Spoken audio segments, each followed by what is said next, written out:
This honorable house resume its sitting.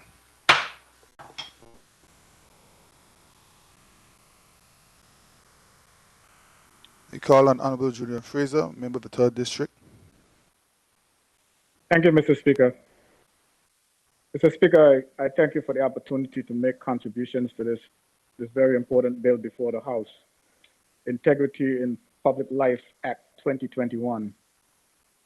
Mr. Speaker, as you would recall, this bill had been introduced to the House several weeks or months ago, and I have asked the Premier to extend a kind hand by deferring the second and third readings in order for some time to be given to peruse the bill, discuss the bill, and probably even make adjustments to the bill. And Mr. Speaker, unfortunately, the Premier did in fact extend the time, but the kind of movement that I was expecting didn't take place. I certainly didn't expect to see this bill before us days before Christmas. And as far as I'm concerned, nothing has changed as far as the bill that is before us. But Mr. Speaker, this bill has given me some sleepless nights. And anyone else in this House of Assembly who is familiar with the bill should have been sleeping less as well. I would attempt to go through the bill, Mr. Speaker, and highlight my concerns, and hopefully they will be taken into consideration as we deliberate. So, Speaker, the bill starts out by saying on page 3, a bill for an act to make provisions for the establishment of an integrity commission to make provisions for the promotion and establishment of ethical conduct of persons in public life and for other matters connected therewith. First question I have, Mr. Speaker, is integrity commission. And we'll get to that, but that's the first thing that hits me, an integrity commission. And in that same paragraph, Mr. Speaker, it goes on to say, speak of persons in public life. And who are these people? I'm sure in the definitions, it's spelled out who they are.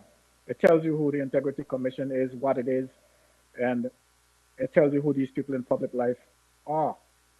But Mr. Speaker, I just want to highlight it right now so that you can see how important it is that we understand what it is this bill is trying to do. The gravity and integrity commission, Mr. Speaker.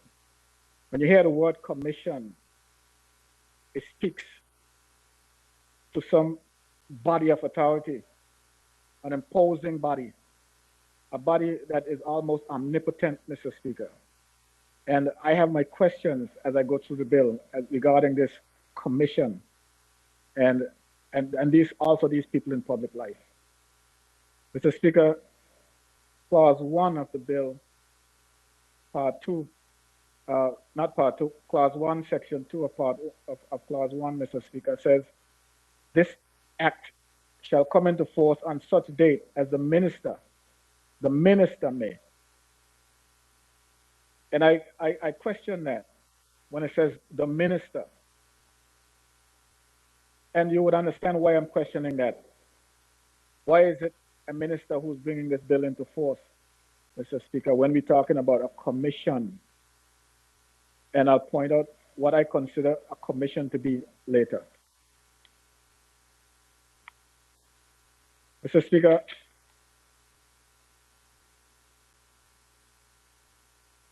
in the definition section now, clause 2 is the definition, and I go on to page 4, and it talks about an investigative officer at the top of the page. Investigative officer means a person authorized by the commission to exercise the powers of an investigating officer under this act.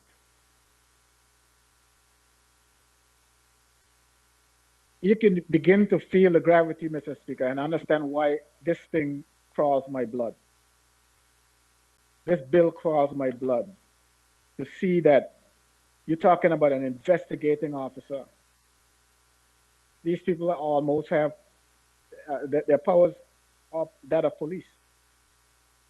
And who controls these people, Mr. Speaker? Still in the interpretations, persons in public life means a person referred to in Schedule 1. You can find Schedule 1 on page 20, Mr. Speaker. Page 20 has Schedule 1. Schedule 1 refers to persons in public life as 1, members of the House of Assembly. 2, members of the board or other governing body of a public body and other officers by whatever name called. And 3, all public officers. Mr. Speaker, when you talk about members of the House of Assembly being captured under the auspices or the spell or the control of this bill, members of the House of Assembly, Mr. Speaker, we have to be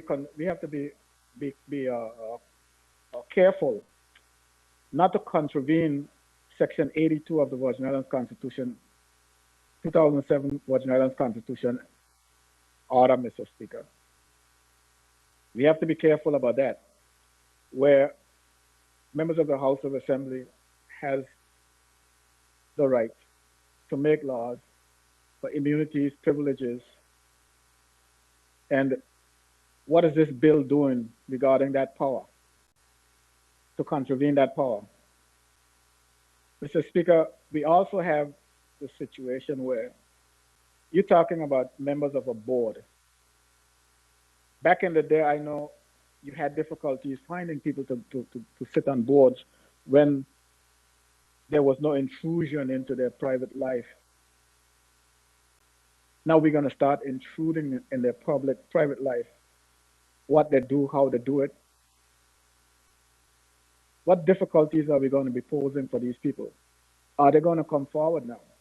Maybe you would have a string of run-of-the-mill people, because now that we're going advertising for Tom, Dick, and Harry to sit on boards now. But, Mr. Speaker, I think we need to be careful and understand exactly what it is we're getting ourselves into. Still in definition, the next one is property. Property means any land and any interest in land, money, any land, interest in money. I would imagine, Mr. Speaker, that yes, if you're investigating a criminal matter, whether it's drug trafficking or human trafficking,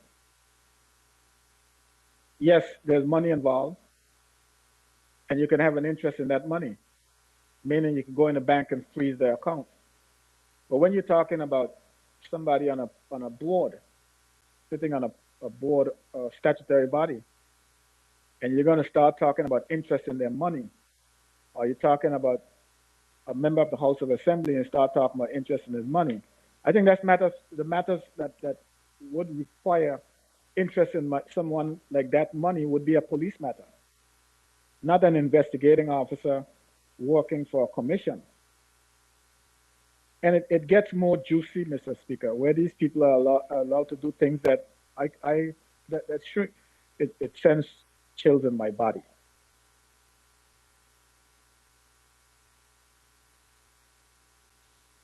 C, Mr. Speaker, C. I'm still on clause 2, page 4. C. It talks about statutory boards. It says a statutory board is any board, authority, commission, committee, council, trust, or other like body established by or under an enactment. I would imagine, Mr. Speaker, that these drafts, these bills were not generated here in the Virgin Islands. If I'm wrong, someone correct me.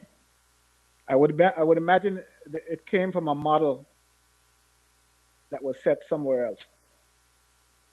And all these other places, Mr. Speaker, has their issues. And when they have issues, these kind of legislation arise, pop up. I heard the premier in his introduction this morning this afternoon really, talking about when you have legislation like this in place, it mitigates the need for a COI, Commission of Inquiry. In other words, by the time a Commission of Inquiry gets close to being part of being appointed, all the legwork would have been done through this commission. And that's exactly what I'm talking about, Mr. Speaker. When these pieces of legislation crop up, it's because of things that happen in those societies that cause them to bring these kind of draconian measures in place. And I will submit to you, Mr. Speaker, that the members of the House of Assembly, this legislation will bring on something akin to double jeopardy, because the members of the House of Assembly are already subject to a declaration of interest by the Registrar of Interest. And before a member of the House of Assembly runs for public office, the Constitution requires a declaration. And after that individual if he has been successful and is in the House of Assembly and wish to engage with any government work, has to declare again. So this legislation, Mr. Speaker, if this is going to apply to members of the House of Assembly, in addition to contravening Section 82 of the Constitution, is also putting the person in double jeopardy. And again, as I stated before, it reduces the likelihood of people being interested in serving on statutory bodies as members of the board. Definition: public officer means a person who is a member of a public body or a public officer. This now extends into employees of the statutory bodies. It's not just civil servants. It says a public body. And as far as I could see, statutory bodies are public bodies. So this legislation, Mr. Speaker, even before you get into it, even before you get past the definitions, it's broad, it's inclusive, and it's intrusive, it's draconian, and it's carrying a lot of powers that I don't know.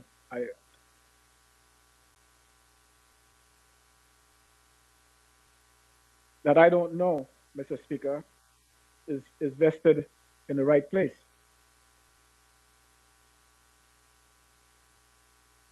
Mr. Speaker, Part 2 of the bill, Clause 4, it says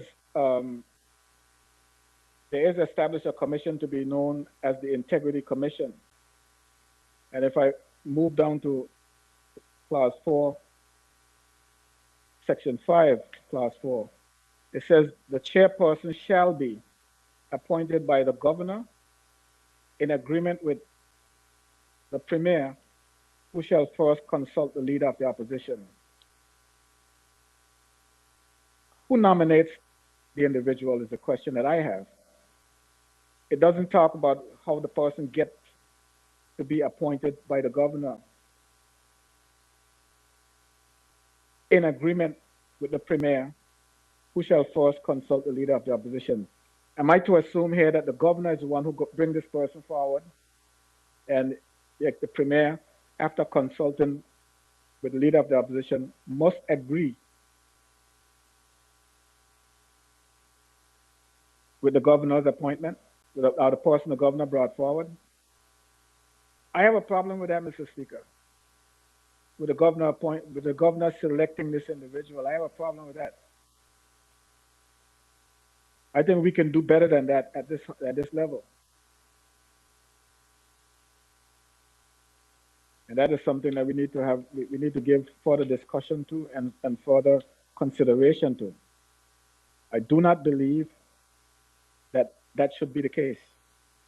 If you go up the page, Mr. Speaker, regarding the commission itself, where it says, this is still clause 4. I'm going to section 3 of clause 4. It says the commission shall comprise of 5 persons as follows. A chairperson who is a retired judge or an attorney at law of at least 15 years standing and who has practiced in the Virgin Islands or within the jurisdictions of the Organization of the Eastern Caribbean States. Let's look at that, Mr. Speaker. Who can be who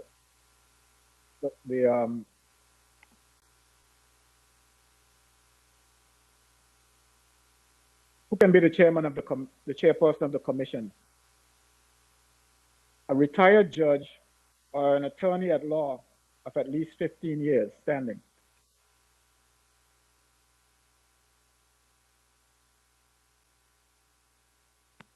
Seems like I got to finish early. At least 15 years standing, Mr. Speaker.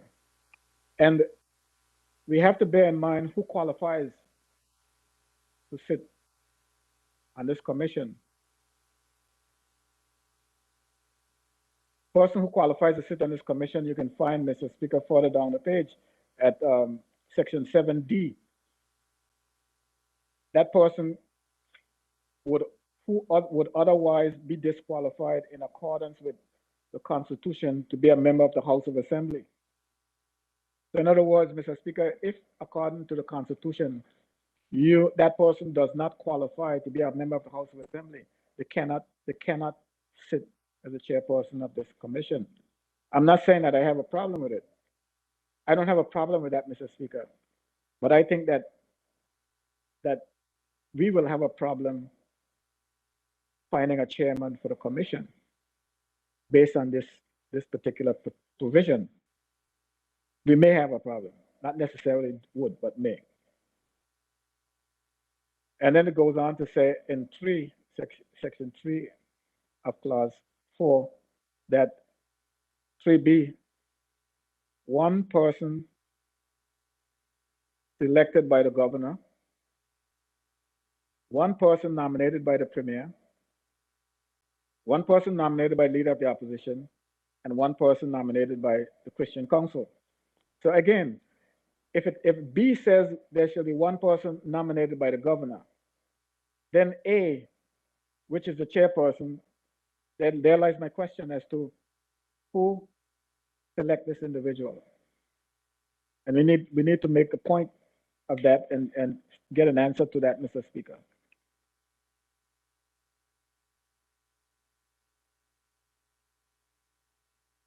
Still in clause 4, 7G.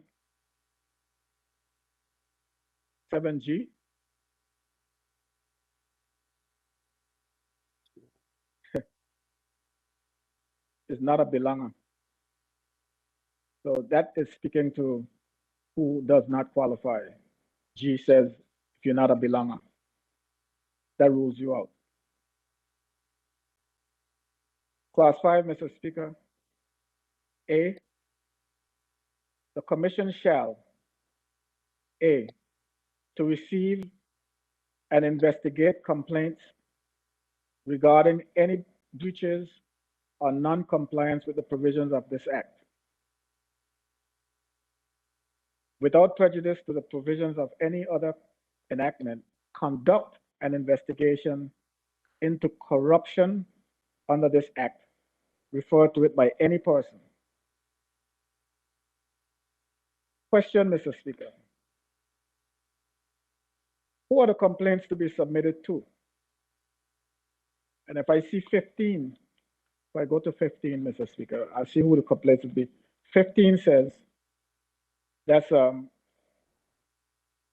page 9, investigating powers of the commission. 15 says, any person who wishes to allege or make a complaint that a person in public life or any other person exercising a public function is in contravention of this act may do so in writing to the commission.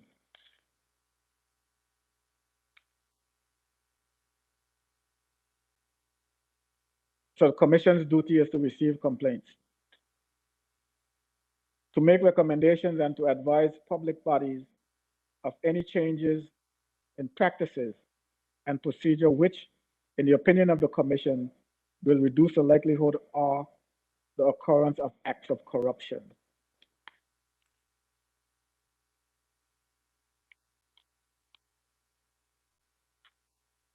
I wonder, Mr. Speaker, at what point are these recommendations made? Is it done after the investigation and someone is brought to justice or brought up on charges before these recommendations are made? Or is it an ongoing thing for the commission to be looking at the practices of these bodies and making recommendations as to how they should function?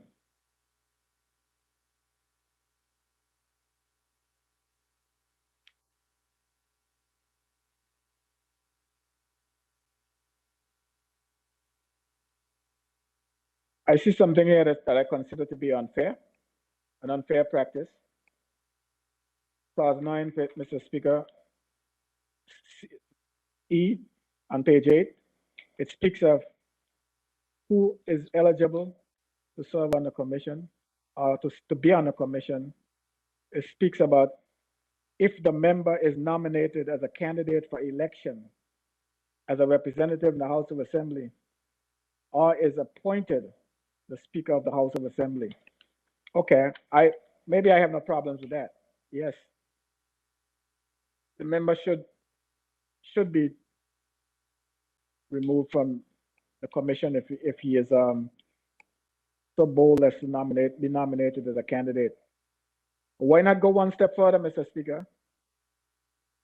Why don't you say that? Why don't we say that the moment his intentions are made clear? In other words, those intentions could be made, Mr. Speaker, once he has joined a political group and has begun to appear in public places making public statements regarding his candidacy. At that point, he should be removed from the commission. It's not a matter of waiting until nomination, because we know that nomination is very, very close to the election. By that time, a lot of damage could have been done by his membership on the commission. Let's look at section 14, clause 14, Mr. Speaker, on page 9, and talk about the investigation powers of the commission. The investigation powers of the commission. And I move to, it says the commission shall hold such inquiries and conduct such investigations as it considers necessary in relation to any alleged corruption or a breach of any other provisions of this act. 15.1 says, any person who wishes to allege or make a complaint that a person in public life or any other person exercising a public function in the contravention is in contravention of this act may do so in writing to the commission.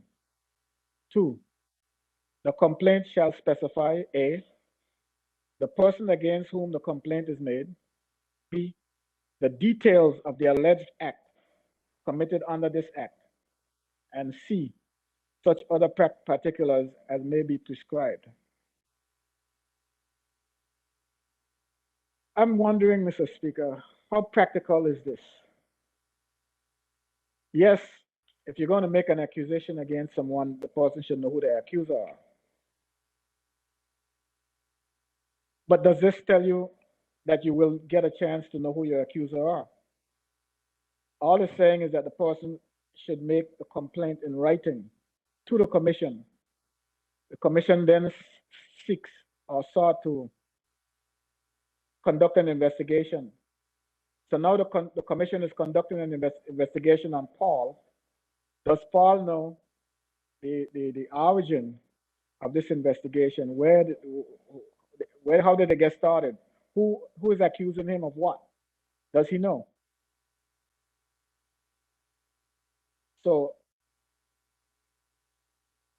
we would have to point that out, Mr. Speaker, whether or not that is something that's warranted. Is it legal? Is the person getting due process in that case? See this commission having an investigator come to your premises investigating you, and you don't know what the origin of this investigation is.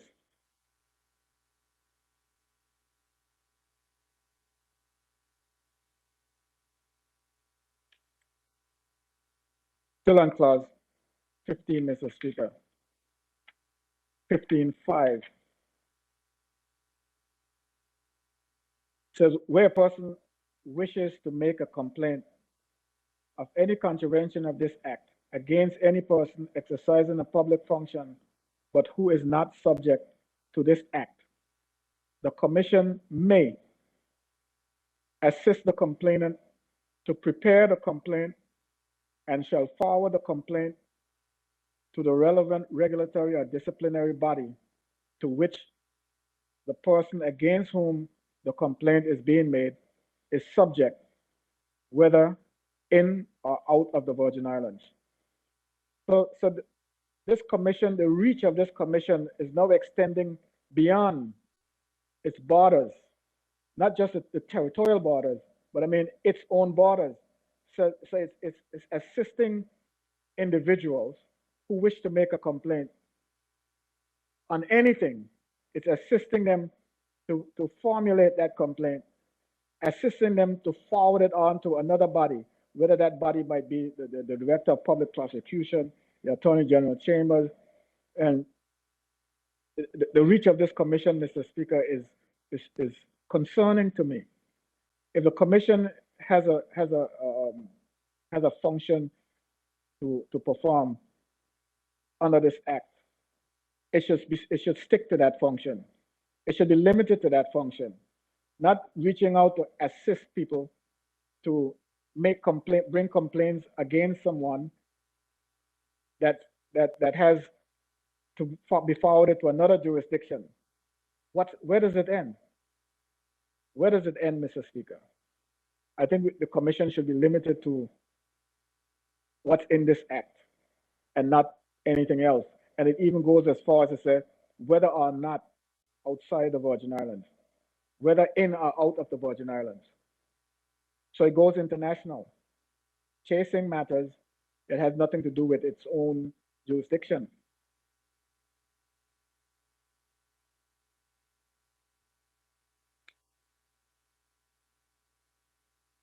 Mr. Speaker, clause 16. The commission may, for the purposes of investigating complaints, require by notice in writing any person to supply information to it or produce a document or thing. 2.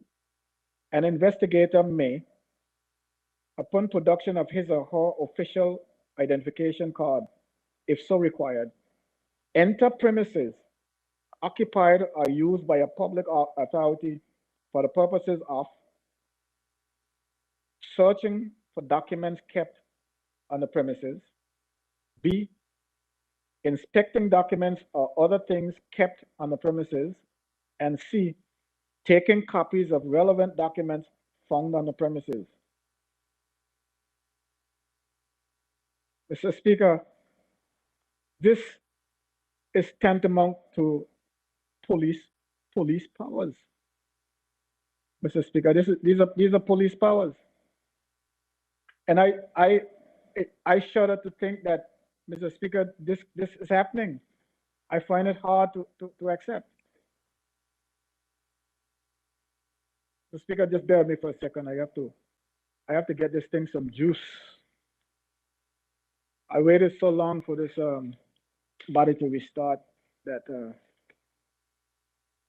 It's telling me now that the juice is low.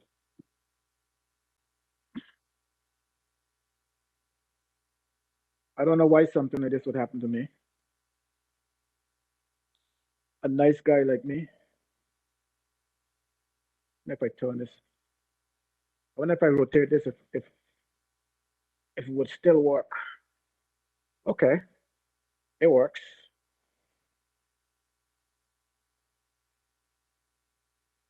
Now let me see.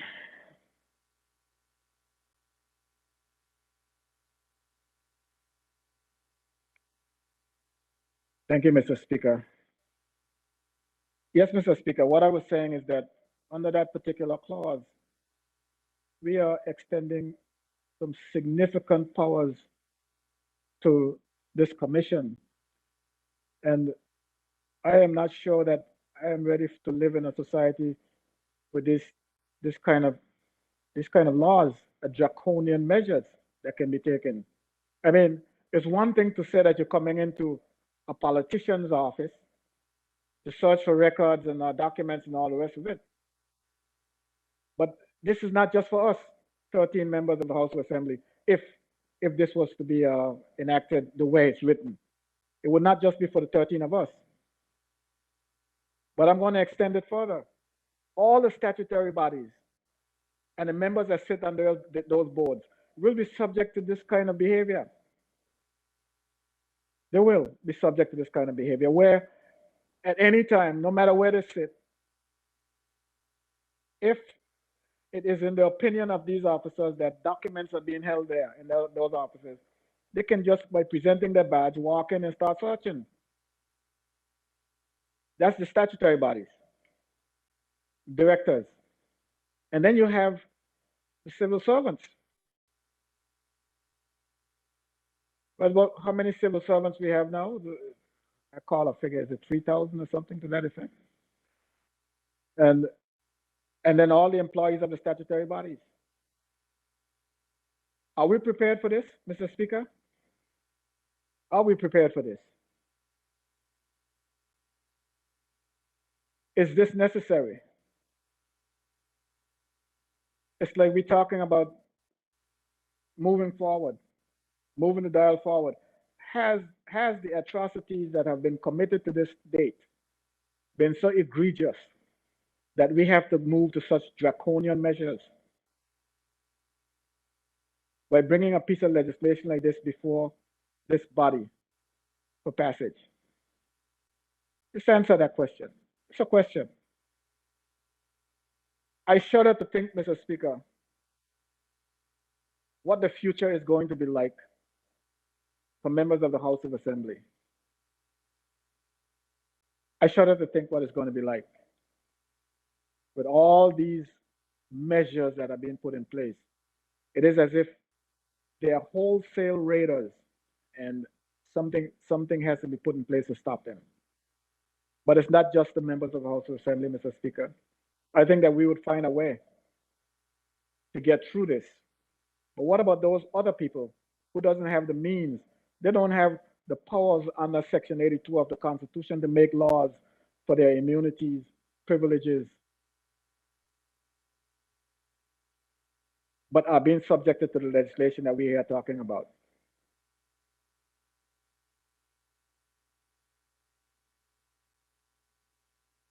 The body comes in and they can take copies of any document that they find.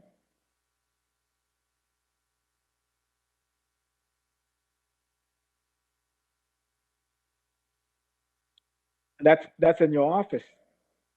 Then it goes beyond that.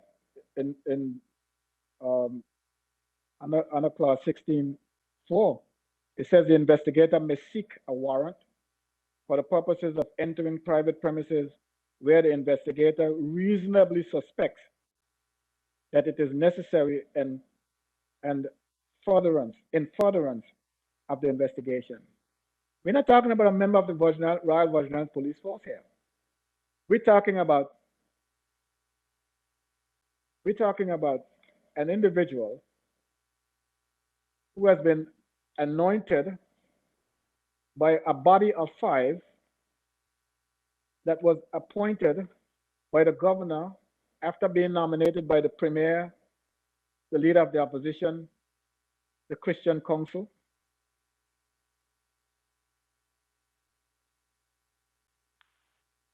Nowhere in the Constitution is this body mentioned, Mr. Speaker.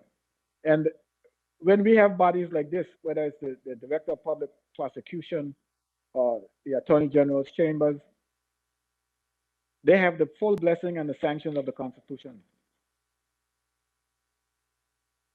A body like this needs the blessing and the sanction of the Constitution, Mr. Speaker. And I believe in my mind that anyone who has to assent to this bill would be vigilant and cognizant of the gravity of this bill, to know that it must have the sanction of the Constitution. This has to be a constitutional body, Mr. Speaker, if it's going to be established. I really and truly do not believe that the members of this community are not the wholesale bandits that laws like this are making them out to be. I truly believe that, Mr. Speaker. Yeah, you might have a rotten apple somewhere, but you would smell it, and you can find it and get rid of it. You don't have to throw the whole basket of apples out because you smell a rotten apple. And that's what this is doing. It's going to discourage people, the best people that we have, from serving on our boards. Again, it's going to discourage people from being public officers, the best ones, the best people from being public officers, because some people don't need this, Mr. Speaker. They just don't need it.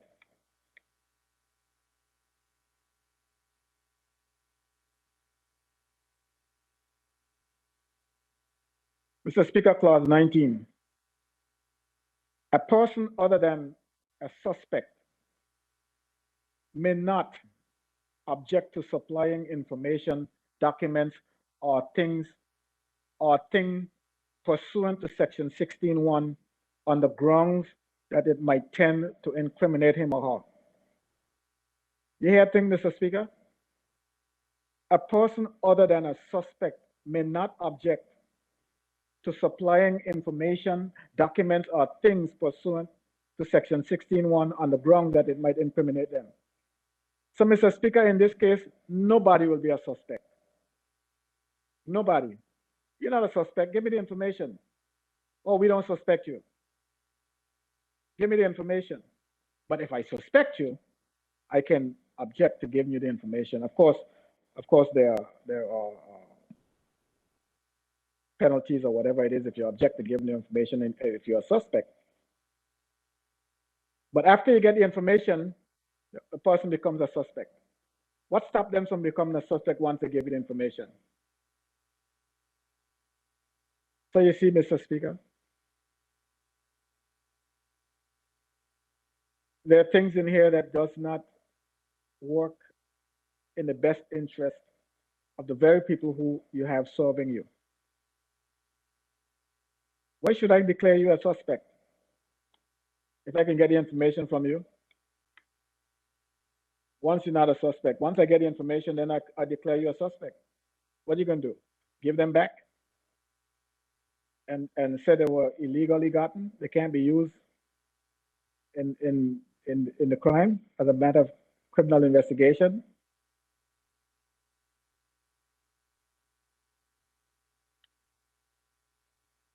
There's a little interesting part here in Clause 17, Mr. Speaker. The Commission shall, in the performance of its function to investigate complaints, have the power to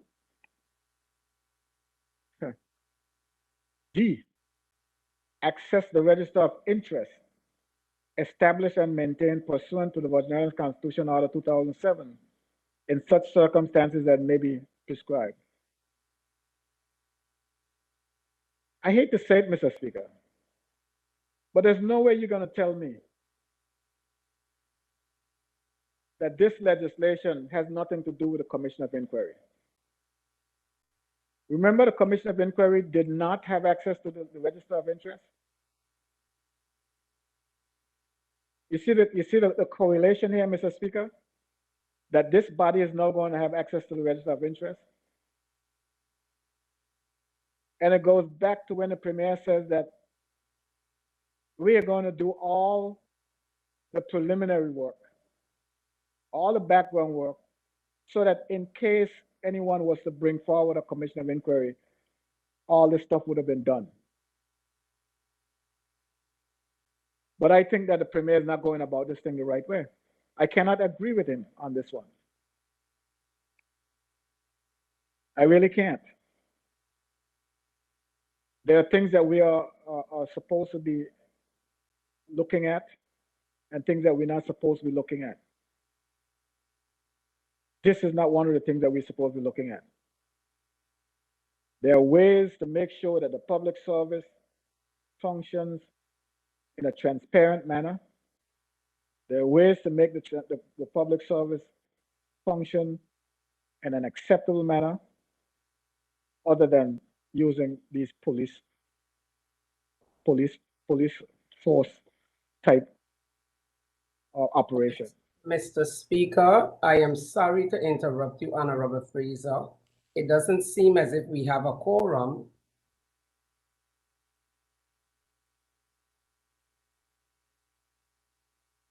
We do have a quorum. 1, 2, 3, 4, 5, 6, 7. Don't you have 2 people in the Yes, control room? yes. Honorable Malone had left. I think his internet froze out. So we're back. Unless he has a double, I can see him. 1, 2. Okay, well, I didn't count 5. I didn't count 7 before because there were some blank screens there. 6. Yes, we have a quorum. We have a quorum now. Yes, thank you, Honorable Junior Minister. You're most welcome, Mr. Speaker. Member for the third, continue. Thank you, sir.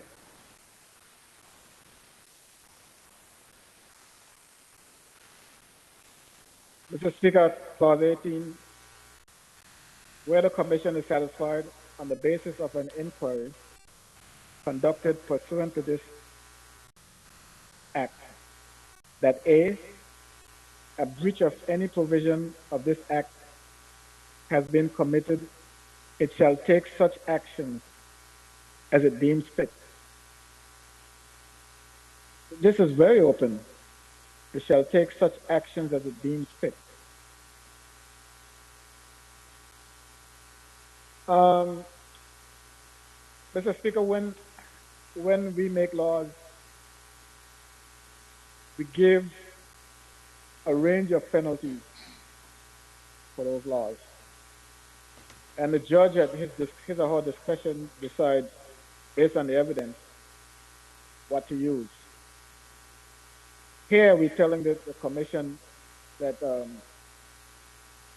been committed shall take such action as it deems fit.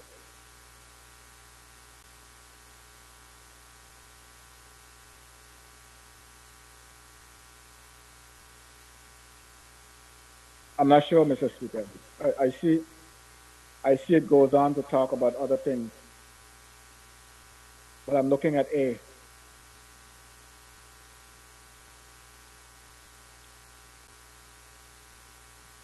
We'll deal with that. On the matter of corruption in Part 5, Mr. Speaker, Clause 26, the provisions of this part are in addition to and not in derogation of the provisions of the criminal code, any other law, or common law. 27 says, this part shall be without prejudice to the powers conferred upon the appropriate disciplinary authority by the Constitution. What does this mean, Mr. Speaker? I think after we had gone through clauses part 1 through 4, which is clauses 1 through 25, we are now coming to grips with the reality of of the powers of this commission when it says this part shall be without prejudice to the powers conferred upon the appropriate disciplinary authority by the Constitution. What does it mean? After you've given this commission all those powers and authorities and leeway to do all kind of things, you're now telling it that it's not to contravene those other powers. Is that what I'm understanding? 28.1, clause 28.1, a person in public life commits corruption if he or she, A, seeks or accepts personal or private benefit for himself or herself, or a member of his or her family, or person associated with him or her, whether or not the benefit places him or her under an obligation to the person giving or offering the benefit. What does this really mean? We need a practical example, Mr. Speaker.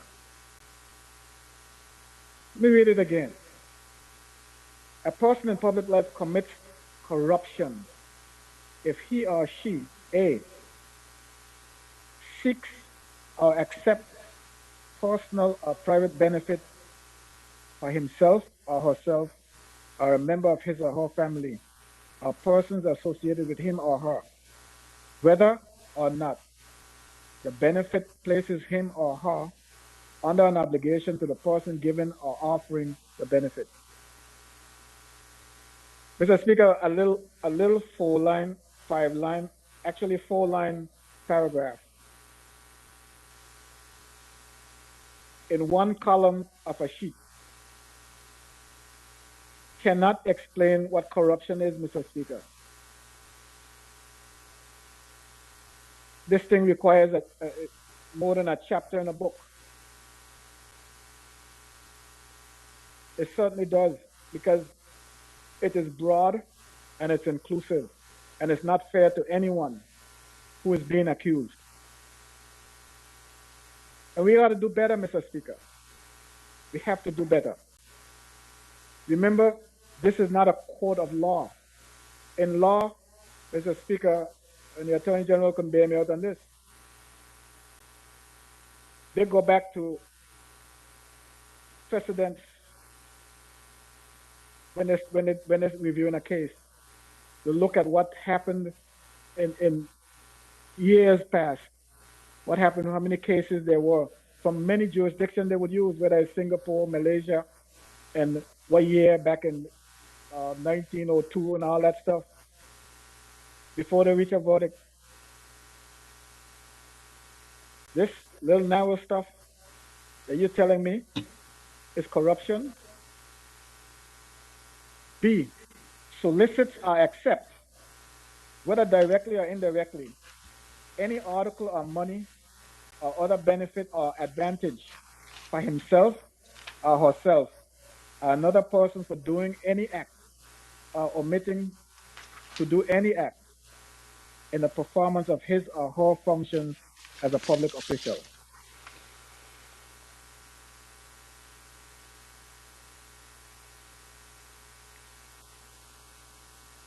Mr. Speaker, we will need to sit down as a body, not in the little committee that we're going to have after this debate is over.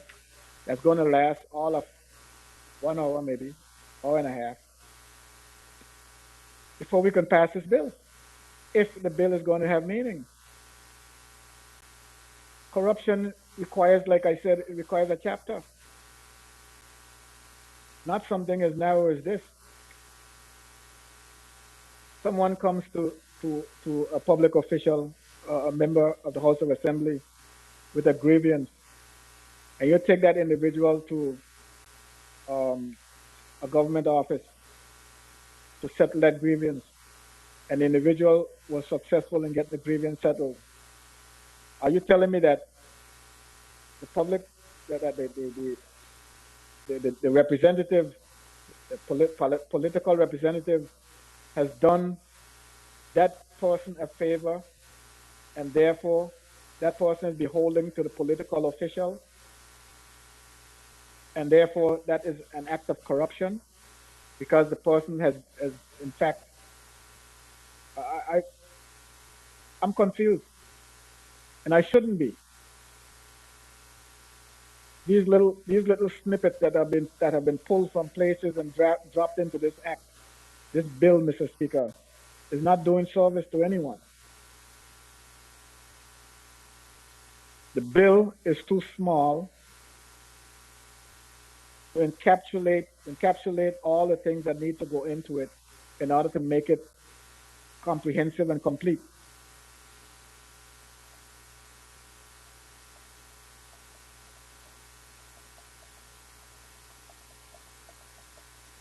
Mr. Speaker, clause 33. Clause 33 says, no prosecution for an offense under this act, other than an offense committed under section 20, may be instituted after 10 years from the date when the person in public life in respect of who the alleged offense was committed cause or ceased to be a person in public life. Let me read it again, Mr. Speaker, because it has something in it that caught my eye, of interest to me. No prosecution of an offense under this act, other than an offense committed under section 20, may be instituted after 10 years from the date when the person in public life in respect of who the alleged offense was committed ceased to be a person in public life. So what is it saying, Mr. Speaker? If an individual in public life commits an offense, 10 years after they have left office, it cannot be brought up as an offense for prosecution. 10 years after the statute of limitation for any offense committed by an individual runs out 10 years after they have left their office. So in other words, an offense committed in 2005 by a person who has left office in 2010 cannot be brought up for prosecution in 2021 because that person has left office 10 years ago. I would submit, Mr. Speaker, if that's the route we want to take, I would submit that it should be that the offense should not be prosecuted 10 years after it was committed, even if the person is still in office, 10 years after it was committed. So that is something that we can look at. But that's my input as far as that one is concerned. In other words, if the person commits the offense in 2005, in 2016, it's no longer prosecutable. Maybe you might want to take action against the person outside of prosecution. It could be tied to the action as a penalty from here. Clause 36, Mr. Speaker. A person in public life who is required to attend an inquiry under this act may be accompanied and represented by a legal practitioner or other representative of his or her choice. Now, Mr. Speaker, my question here is, will this legal representative be treated different from the way legal representatives were treated in a commission of inquiry? In other words, would you actually be represented and defended during the inquiry here under the commission, under this Integrity of Public Life and Public Life Act? Would your legal practitioner be able to defend you? Or he would just be sitting there as someone who's pretty and probably has nothing else to do, seemingly. 37, where a person in public life is a member of the House of Assembly, that person shall, with regard to any matter being debated or in relation to which he or she intends to ask a question, which is a matter or question in which he or she, his or her spouse or dependent child has a personal interest, disclose that interest to the House of Assembly. Where a person in public life is a member of the House of Assembly, that person shall, with regard to any matter being debated or in relation to which he or she intends to ask a question, which is a matter or question in which he or she or his or her spouse or dependent child has a personal interest, disclose that interest to the House of Assembly. 10 minutes left. Excuse me? Left. Did I hear something about 10 minutes? Yes, yes, honorable member. Mr. Speaker, I knew nothing about time limits. Okay, um I we can't hear you. we imposed an hour per speaker. When was that? Um, earlier earlier before we went on break. Well, Mr. Speaker, nobody told me about this hour. My humble apologies, sir. Pardon me? I said my humble apologies. For that, I'll give you an extra 5 minutes, so 15 minutes left. You see how, Mr. Speaker, you see how sometimes we can't be nice? I had no knowledge that there's only an hour for debate. Okay, I see the Minister for Health signaling that he's going to give me 15 of his minutes. Well, not only that, I am signaling that the bill is too important to have any such limitations, because I am interested in everything that you say. I'm so happy to learn that I'm being heard. And when Honorable Mitch, I will be keenly listening also. So no, yeah, because this thing here has far-reaching effects as far as I am concerned, and I think that we need to have it properly and thoroughly ventilated.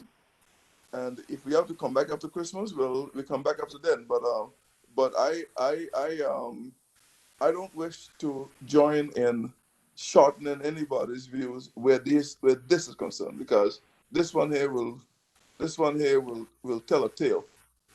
If I may, I join with the territorial member as well, and I share the same view. If the member need extra time, you can take 20 minutes of mine, because I believe that. Well, I didn't say taking mine, I say need time, period. Well, you can take some of mine on. Okay, honorable members, and while I agree that this bill is very weighty, and this is not the only weighty bill that has appeared before this chambers, we're going to have some time limits. The reality is the staff has complained to me that they're really burnt out, so I know that honorable members will respect that also.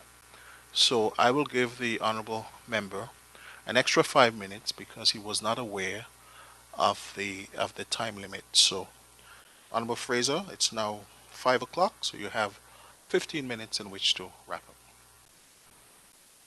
Mr. Speaker, I'm wondering.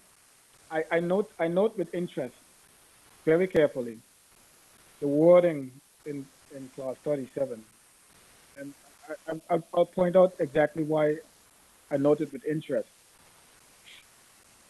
And for that purpose, I would read that particular clause again.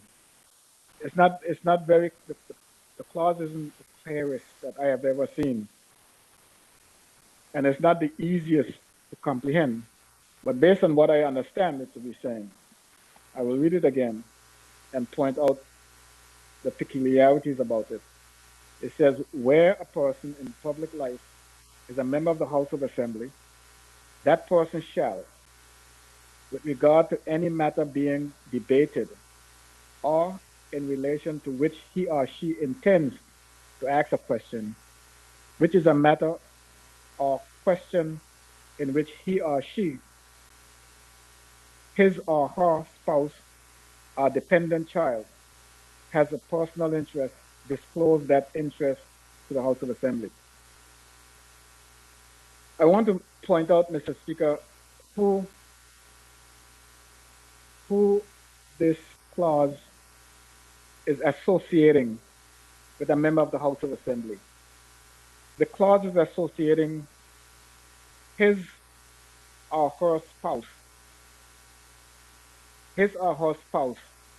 or dependent child. Notice when it refers to a child, they talk about a dependent child. And I think that this whole matter of corruption, as we hear it being touted around and people defining it, it's easy to say that if you engage, if that when you make a declaration, you're supposed to include your child. How can I make a declaration for a child who is not dependent, living under my roof, who has been gone for God knows how long, on their own, probably don't even speak to their parents anymore, probably don't have dialogue, the speeches have been withdrawn from the parents, but you're still responsible to make a declaration on behalf of that child. So, if we are going to take on the mantle of responsibility in making laws, we have to make sure that we do them responsibly and in the reality of the society in which we live. Another thing, when I talk about siblings, your brother, your sister, yeah, those are terms that hold. Those terms hold when you are growing up in a single household as teenagers. Your brother or sister gets married and they move on. You don't know anything about them. You don't know what companies they own shares in. You don't know what business interests they have. But yet they want to hold you responsible and claim that it's a conflict of interest because you did business with company Y and your brother is a shareholder in company Y. How do I know? How do you know? How would I know? You probably don't have any relationship with your sibling, but still they want to hold you accountable. So I want to make sure that this becomes a gold standard when we start talking about when you talk about child, you talk about a dependent child. Your spouse. You know how many people are still married and they don't get along? They don't even talk to each other. They don't know anything about each other, but they're still married. I'm not suggesting that there are any of those in the House of Assembly, but I'm just saying it is entirely possible that these things exist. But yet, when we write these laws, we don't take those things into consideration. A member of the House of Assembly is supposed to know how much money their spouse has in which bank, and blah blah blah blah blah, da da da da da. You're supposed to know that, and that's a disqualifier. If you're saying to me that if I don't know where my wife's monies are, I should not be in the House of Assembly. That's what you're saying. Because I'm responsible for declaring it. I'm responsible to be held. I will be held responsible if I don't declare it and all that. And these things cannot move forward unless we, the members of the House of Assembly, advance them. But if we're going to advance these things, we need to advance them in reality, in the face of reality. Right now, it's words on paper. It looks good. It sounds good. You know, Mr. Rowett from the Commission of Inquiry asked a question. What do you consider to be corruption? Is it what you did or what people think you did? How it looks to people? Is it what you did or how it looks to people? How could you judge a person based on what somebody think about the person? Are their thoughts correct? But here we are falling into that same trap. Two guys goes into the supermarket. Yes, two of us go into the supermarket. We both buy items. The cashier tells me we have to pay for a bag. I decide I'm not paying for a bag, so I'm going to walk out with my stuff in my hand. The other guy walks out with his stuff in a bag because he bought a bag. Both of us walk out. One guy has his stuff exposed, the other one has his stuff concealed. Is the guy with the stuff concealed, did he steal something? Is he a thief because he walked out with his stuff concealed?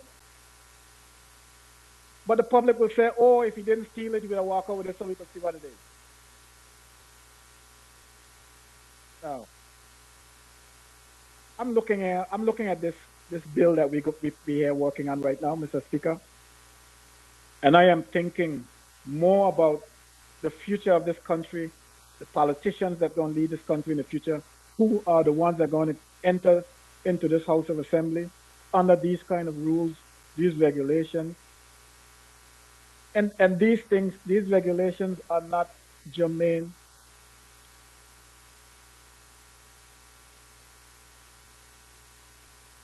They're not germane to the Virgin Islands. They came from somewhere. Some of those countries in the world that are riddled with corruption, everything they do is corrupt, corrupt, corrupt. And they want to label us with the same thing. One brush, they dip that brush in a bucket of paint somewhere else in the world. It's still wet. They brought it here and they want to dab the brush on us. And here we are falling for that trap. This is not, we are not these people that they're talking about.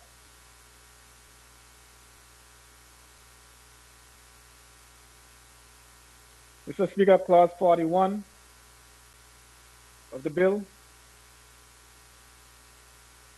it says nothing in this act shall be applied in such a way as to abrogate the immunities, powers, and privileges of the House of Assembly or any member of the House of Assembly. Oh, really? Let me read it again, Mr. Speaker. Somebody in the closing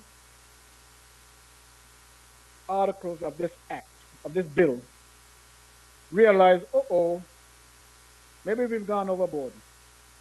So they came up with this particular article. It says, nothing in this act shall be applied in such a way as to abrogate the immunities, powers, and privileges of the House of Assembly or any member of the House of Assembly. Oh, really? That has been my point from the beginning when I started reading this act, Mr. Speaker. I remember, you go back to the beginning, I asked the question, are we contravening Section 82 of the Constitution of the Virgin Islands? By being as ambitious as we are to bring forward this piece of legislation.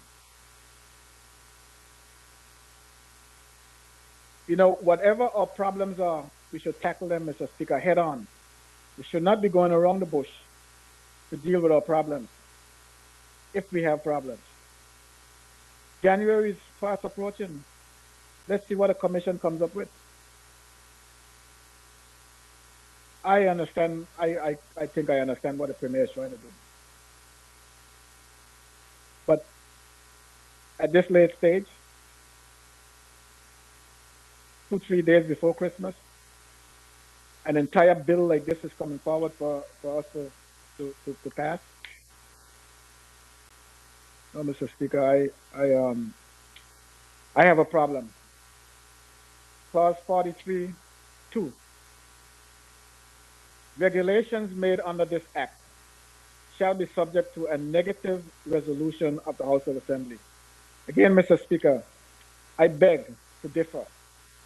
I would say it this way, Mr. Speaker. Regulations made under this act shall be subject to a positive resolution of the House of Assembly, Mr. Speaker. A positive resolution. I'm sick and tired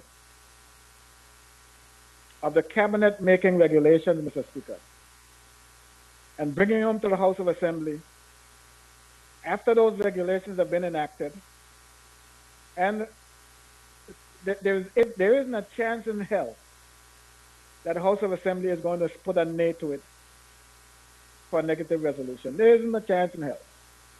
It should come to the House of Assembly for a positive resolution, Mr. Speaker, which means that it does not go forward unless the House, until the House of Assembly approves it. We tout the fact that we are the highest lawmaking body in the country, but yet, Mr. Speaker, we delegate that responsibility in so many cases, especially in a case like this, where of such importance. Remember, I remind you, I cannot determine based on this bill who selects the chairman of this commission. I can't. I do know that the governor is going to appoint a person. The governor has a selecting power for one of the other four. He's in the cabinet. The premier has selecting power for one of the other four. He's in the cabinet. So three of those members are clean, clear. Three of those members from the commission are clean and clear for members of the cabinet, people in the cabinet.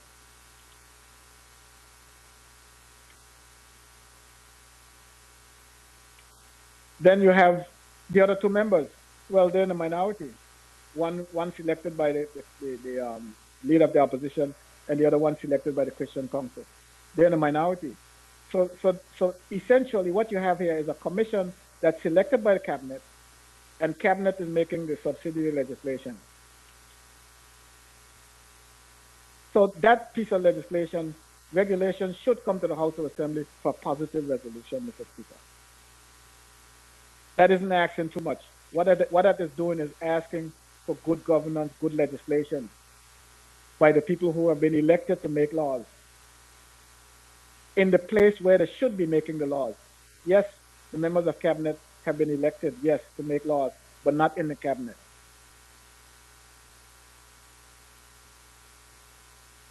So, Mr. Speaker, with that said, I rest my case on this piece of legislation, and I hope that what I've said is taken into consideration. And like I said before, Mr. Speaker, a lot of what's happening right now, a lot of our shortcomings are the fault of the legislature, of the House of Assembly, who hasn't taken full advantage of the privileges and immunities they are entitled to make for themselves in the House of Assembly, and we are caught here flat-footed. And I think that before a piece of legislation like this goes forward, we should research and make sure that all the privileges and immunities that members of the House of Assembly are entitled to are put in place before something like this come into being. We got caught flat-footed with the Commission of Inquiry because we didn't see it coming. But we should not allow something like this to happen without us putting those pieces of legislation in place. I thank you, Mr. Speaker. I thank the Honorable Fraser for his contribution to the bill. Honorable members, the floor remains open. Before I call on the member for the second, let me simply remind members that if you wish to speak on a point of information or point of order, you will alert the speaker that you wish to make an intervention. The buttoning by honorable members, I'm going to ask you to refrain from doing that. I call upon the member for the second district, the Honorable Melvin M. Turnbull.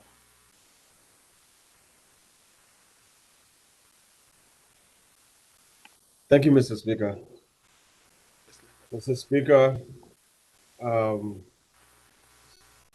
I must start where the Honorable Fraser left off, and some of the other members chimed in. Mr. Speaker, I'm not sure where this trend is coming from, where we are putting time limits on members to debate bills, and bills that have such far-reaching impact, and in certain instances, even consequences, Mr. Speaker.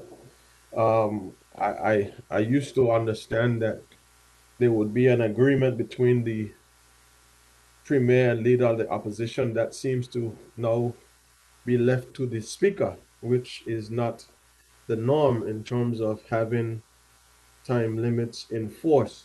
So, Mr. Speaker, I'm not sure which road we're heading down with that, Mr. Speaker. But I think we just need to be cautious as we deal with issues like these in the House. Mr. Speaker, I'll start right off the bat in saying that we have heard a lot of references and inferences to Nicodemus.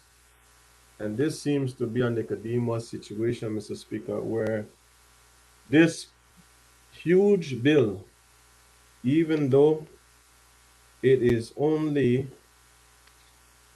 28 pages, including the objects and reasons, is coming at this late stage before the Christmas season and not giving persons the proper timing, the proper understanding and appreciation for what is being now proposed to have a second and third reading.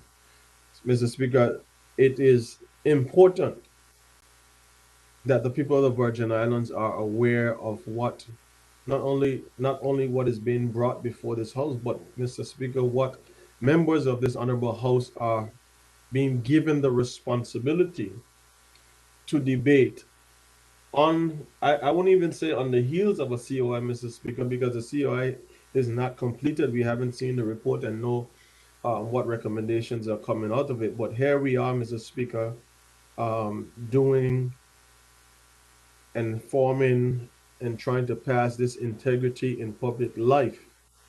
Mr. Speaker, I have questions that I would raise before I make my comments, and in certain instances, I will be making comments while asking questions.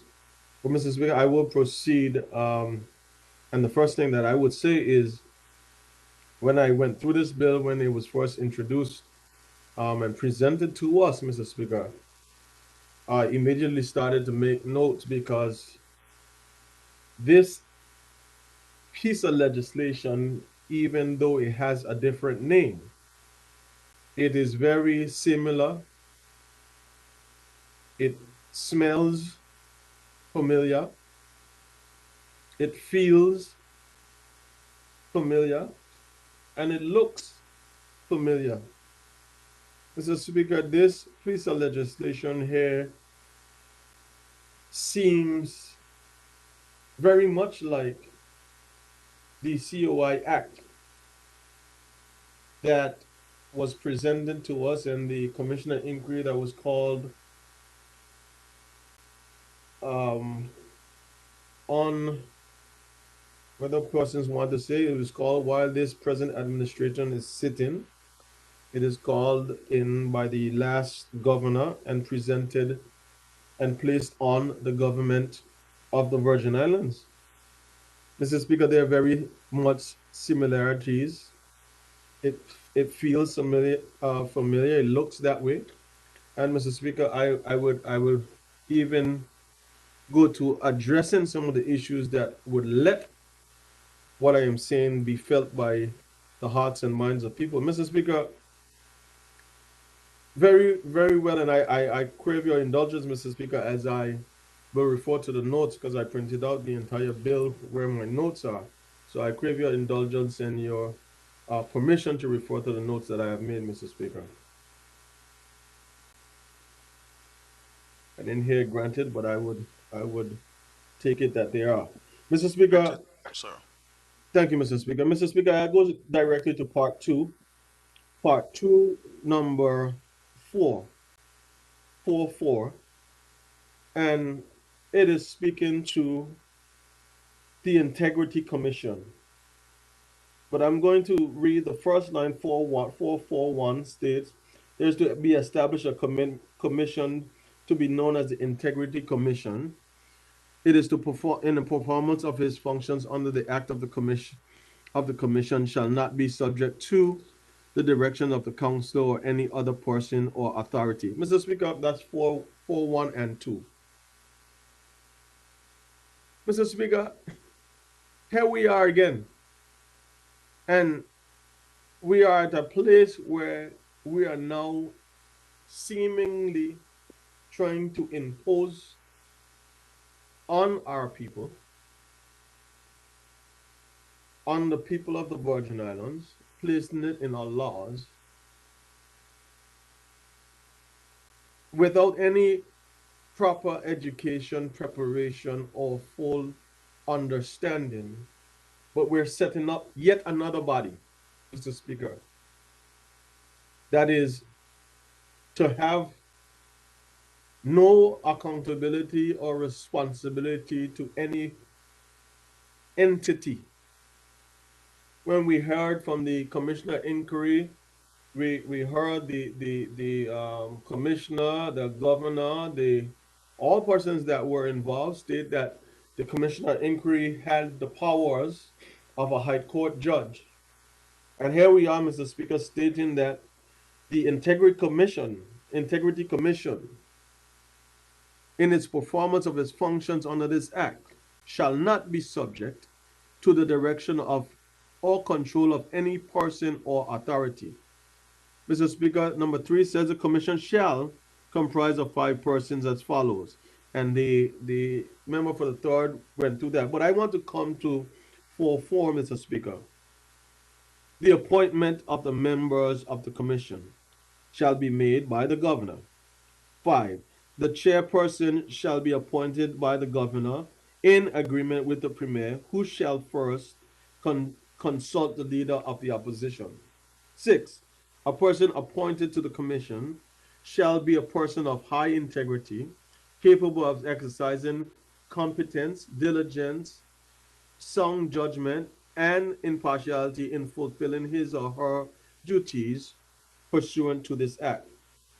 Mr. Speaker, when you go through this entire section, going down from 4 all the way through to 7, which ends at letter H. Mr. Speaker, the question I'm asking is, are we setting up another government? Are we putting yet another ring fence around ourselves, Mr. Speaker? But putting it in a place where the powers that be, or the powers that will rest with these individuals, Mr. Speaker, become law and order unto themselves, where they can do and act and perform whatever functions they wish under this particular act and the rules that will govern therein, Mr. Speaker. Mr. Speaker, I have a problem with this from the onset. Regardless of the fact, Mr. Speaker, that it is appointed by the governor, because when you look at the commissioner inquiry, it's the same thing. Appointed by the governor, and then you have where the premier has a consultation with the leader opposition to make decisions on this chairperson. Mr. Speaker, what are we doing? Then you go to, Mr. Speaker, section number 5, and I'm reading, Mr. Speaker. The commission shall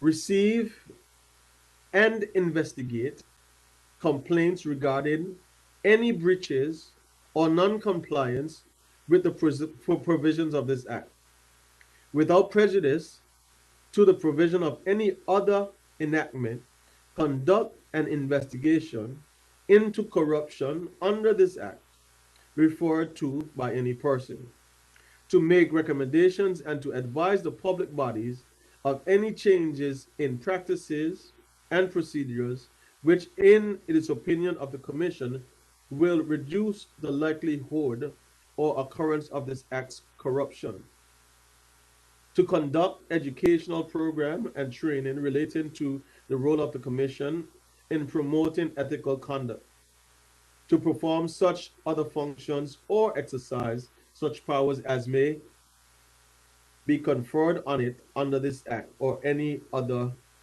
enactment. Mr. Speaker, we have just gone through an exercise that has taken just about 12 months since its introduction, 11 months to be exact. But it's still not yet completed. And Mr. Speaker, it almost seems that because we were caught with quote unquote, Mr. Speaker, pants down as it relates to this commissioner inquiry. And Mr. Speaker, I said it then, and I hold the same position now. We continue to do it to ourselves. So we have a situation where a commission of inquiry was called. We found ourselves in certain areas and instances where we were not prepared as we should be as legislators. We found ourselves having our proverbial business or dirty laundry, Mr. Speaker, exposed not locally but internationally and regionally throughout the world. And Mr. Speaker, I called it and I deemed it and I classed it exactly this. In some instances, it was indeed shameful and it was an embarrassment, Mr. Speaker, that we as leaders, we as persons that are leading a country, Mr. Speaker, are in the positions or knowingly have allowed certain things to carry on for this amount of time and have not addressed it, Mr. Speaker. Mr. Speaker, here we are now, we're saying we want to put this body, Integrity and Public Life Commission, in place to do what? Mr. Speaker, to do what? And I keep hearing that no one is pushing these legislations on us. No one is telling us to do anything. Nobody is forcing us to do anything, Mr. Speaker. The more you say it, the more I believe it is the opposite. Because when you look at what we're trying to do, Mr. Speaker, in this time, Mr. Speaker, we were in the appropriation that we were passing the budget, Mr. Speaker. The budget is usually almost mostly, Mr. Speaker, a sacred thing. When you deal with budget, you go through standing finance, you come back and do the debate, and that's it, Mr. Speaker. Understanding the Minister for Health would have his amendments to update us on the current pandemic. But Mr. Speaker, you come and you put in this bill at this time, Mr. Speaker. This feels, seems, and smells like a Nicodemus in the night, hoping that it gets lost in the shuffle, Mr. Speaker, but this is too weighty. This piece of legislation is too weighty to get lost in any shuffle. So, Mr. Speaker, here's my first question. We don't yet know what the commissioner inquiry cost was, is, or has been. But when you look at the makeup of what we're trying or proposing to do here, Mr. Speaker, my first question, what is the cost of this body, entity, authoritative body going to be to the public of the Virgin Islands? Because even going through the budget debate, we saw some costs and we heard some costs, Mr. Speaker, that we were unaware of. Even through the commissioner inquiry, we heard some numbers thrown out from the Auditor General and different persons that came, witnesses that came before the commissioner inquiry of costs, Mr. Speaker, that the public was unaware of, that we've been paying for, Mr. Speaker. What is this going to cost? What is the cost tag or the price tag to the public, Mr. Speaker, for setting up such a commission? Mr. Speaker, can I rise on Speaker, a point of information? Mr. Speaker, because I have limited time, I would humbly ask that the minister allow me to use my time, and he can interject and speak when he whatever time I use, you can get. I'm sorry, remember for the second, if you're willing to yield the time that the The good minister speaks will not be deducted from your time. Mr. Speaker, I just want to make my presentation. So you're not willing to yield? No, no, Mr. Speaker, not at this time. Okay, Thank you, continue. Mr. Speaker. So, Mr. Speaker, the ruling is I cannot have a point of information. The member is not willing to yield in the debate, so I wish to Mr. respect Speaker, that in keeping with standing orders. Okay. Mr. Speaker, section number 7 on part 4. Part 2, sorry, Mr. Speaker. On part 2, section number 7. It states where the governor, after consultation with the premier and the leader of opposition, considers that the question of removing a member of the commission ought to be investigated, the governor shall appoint a disciplinary tribunal, which shall consist of 3 persons, including a religious leader, a judge of the high court, or an attorney at law of 15 years standing who has practiced in the Virgin Islands or within the jurisdiction of or the jurisdiction of an organization in the Eastern Caribbean states. 2. The disciplinary tribunal shall inquire into the matter and report on the facts thereof to the governor and recommend to him or her whether the member should be removed from office. 3. The disciplinary tribunal shall appoint under subsection 1 shall give the member an opportunity to show cause why he or she should not be removed from office. And 4.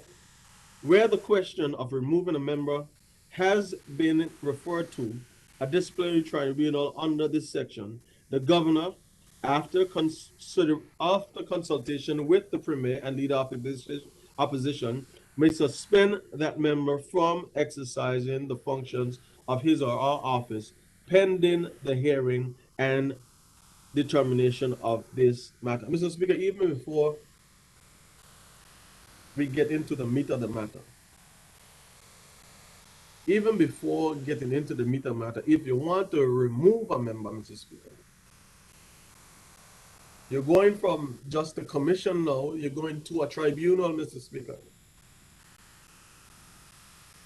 And this tribunal has a process. And Mr. Speaker, look at what is required to set up the tribunal. So where you have the commission, and then you move to the tribunal, Mr. Speaker, you're looking at a high court judge who have practiced 15 years.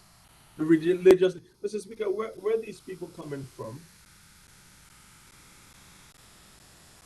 Going back to the question, Mr. Speaker, I know they're not going to be working for free. So what is the cost, Mr. Speaker? What is the magnitude of the cost, Mr. Speaker? And not only what is the magnitude of the cost, Mr. Speaker, what is the significance, Mr. Speaker, of putting this piece of legislation in place? If we are so concerned and so keen in being transparent and accountable and ensuring that when we are leading the people that elected us to serve, Mr. Speaker, that they are educated, where are we going, Mr. Speaker? Because once this bill passed and all the ayes have it, Mr. Speaker, then it becomes law. Then what? Are we then going to have the educational campaign? Are we going to go then district to district and try to educate people when we have and have had the opportunity, Mr. Speaker? The honorable member for the third state, the stated senior member stated that he asked that after the first reading that this be deferred to allow, Mr. Speaker, not even the public, Mr. Speaker, not just the public, but those of us that sit in elected office, to get and grasp a proper appreciation and understanding for what is to be accomplished here, Mr. Speaker, so that we can properly articulate to the persons that we represent in this territory of what it is, what we're trying to do, how it's going to impact and affect their lives, Mr. Speaker. Because this piece of legislation, Mr. Speaker, changes the trajectory. It changes the very facets, Mr. Speaker, of how persons will have to operate in this territory going forward, Mr. Speaker. Yes, we have pieces of legislation that protects members of the House of Assembly, all elected members. We have those pieces of legislation and certain immunities and privileges that are afforded to us, given the fact that we are serving in this capacity, Mr. Speaker. But what about the other persons? What about the persons who sent us here, Mr. Speaker? What are they to do? How are they to be able to protect themselves and prepare themselves and educate themselves, Mr. Speaker, for what we are now proposing to pass here in this piece of legislation, Mr. Speaker? This is not a simple matter, Mr. Speaker. Even, and I will state this, Mr. Speaker, even while we, as members of the House of Assembly, were going through this commissioner inquiry, we wanted to know if we needed lawyers, if we were going to have the Attorney General, if we were going to have private lawyers, if we were going to have public lawyers, Mr. Speaker. It was an exercise for us, Mr. Speaker, that we had, Mr. Speaker, as the members of this House and the government of this Virgin Islands, Mr. Speaker, we had access to be able to sign off and approve legal professionals from this company and that company to represent our concerns and help us, Mr. Speaker, in addition to having the Attorney General who, in certain instances, Mr. Speaker, dealing with this commissioner inquiry, was conflicted in terms of her having to represent the governor, having to represent the cabinet of the Virgin Islands, and also the members of the House of Assembly. But now when we move to this facet, Mr. Speaker, who is going to prepare the general public for what they might be up against? Mr. Speaker, this is not a simple piece of legislation. It is not a simple matter, Mr. Speaker. And it is troubling that we are seeking to do this now. Mr. Speaker, I know there are going to be all sorts of references and inferences to different conversations as to why and justifications, Mr. Speaker. But, Mr. Speaker, something is off. Something is off. And I'm not understanding, Mr. Speaker, how we got to this point without the proper conversation, the proper discussion, Mr. Speaker. Going to part 3, Mr. Speaker. Part 3:14 speaks to the investigation powers of the commission. Mr. Speaker, 14. The commission shall hold such inquiries and conduct such investigations as it considers necessary in relation to any alleged corruption or a breach of any other provisions of this act. 15. Any person who wishes to allege or make a complaint that a person in the public life or any other person exercising a public function is in contravention of this act may do so in writing to the commission. 2. The complaint shall specify a person against whom the complaint is made, the details of the alleged act committed under this act, and C. Such other particulars as may be prescribed. Mr. Speaker, 3. The complaint may be made in writing to the commission or orally before a member of staff designated to receive such complaint. 4. Where a person makes an oral complaint pursuant to the subsection 3, the complaint shall be reduced to writing by the person receiving the complaint. Mr. Speaker, I I I I am not the smartest person in the world. Nor do I ever claim to be. Mr. Speaker, if I have to make a complaint against you, I have to come in to you to complain against you, and you have to take it in writing and then hold it against me. And then it's provided, Mr. Speaker, to go through this process.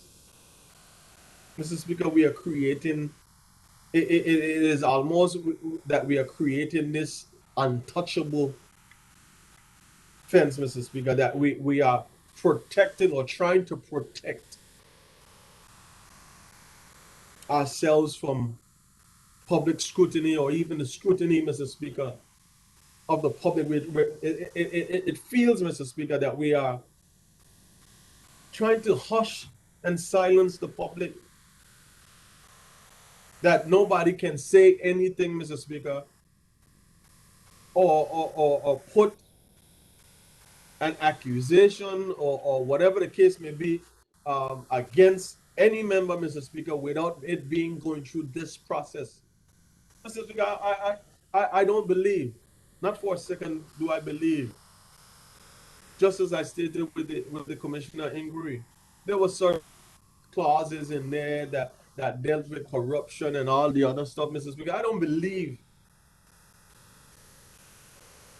that the members of the House of Assembly are that, Mr. Speaker. I don't believe that. I know for a fact, Mr. Speaker, that is not me. But Mr. Speaker, when you go and take the same thing that you went through, Mr. Speaker, and now you put it to the people that you're representing, it seems kind of awkward, because we haven't even gone through the complete processes of what comes out of this commissioner inquiry. But we're now subjecting our people, Mr. Speaker, basically to the same thing. Number 16, under part 3, the commission may, for the purpose of investigating complaints, require by notice in writing any person to supply information to it or produce a document or thing. 2, an investigator may, upon production of his or her official identification card, if so required, enter the premises occupied or used by a public authority for the purposes of A, searching for documents kept on the premises, B, inspecting documents or other things kept on the premises, and C, taking copies of relevant documents found on the premises. Mr. Speaker,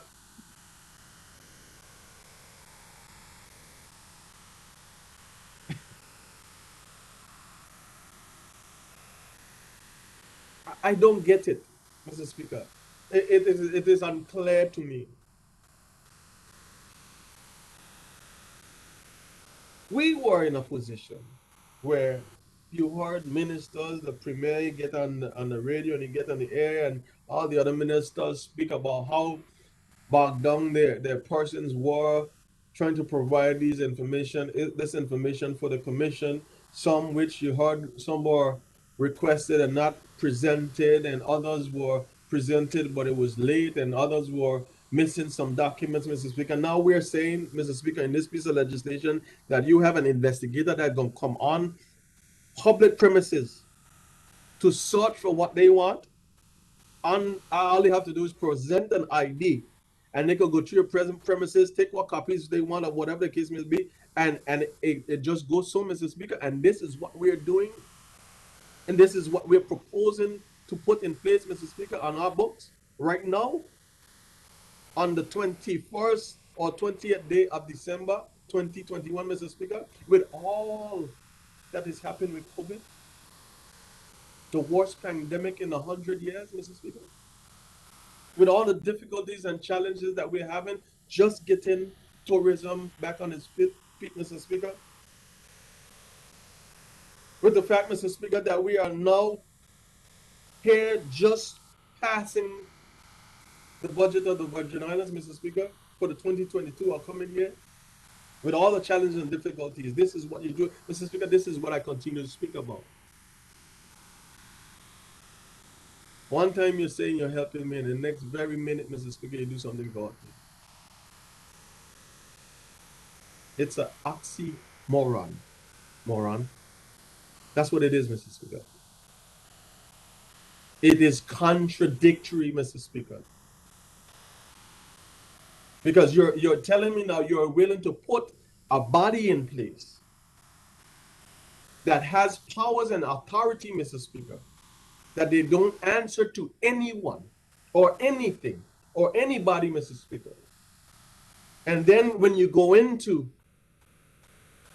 when it comes time for investigation, Mr. Speaker, that you would have individuals who have powers, Mr. Speaker. And it doesn't say it anywhere in here, Mr. Speaker, because I know according to the law that governs us right now, the officers of the Royal Virgin Islands Police Force, under the issuance of a warrant, can come into your place and do and search your property. But Mr. Speaker, we're giving powers to individuals here to come into your property and search and look for what they want, Mr. Speaker. So even Mr. Speaker, even though we were in a position where we were given time and asking for extension to submit this and submit that, and asking for extension to submit this, and it was incomplete, and we said we sent it and we didn't send it, Mr. Speaker. Now you have somebody that you're telling me, Mr. Speaker, that come into your place and taking out what they want.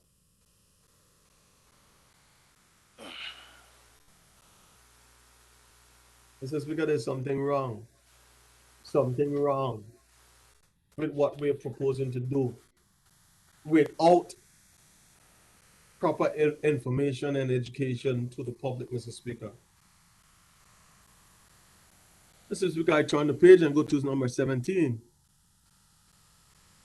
The Commission shall, in performance of its function to investigate complaints, have the power to, and my note says, Mr. Speaker, equals to the Commissioner inquiry. That's what my note says, equal to the Commissioner inquiry. Here's the powers that it has. The power to summon and examine witnesses, administer oaths and affirmations, and receive evidence.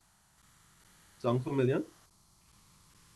Compelling the production of such books, records, papers, and documents as they may consider necessary or proper for any proceeding, investigation, or hearing held by it.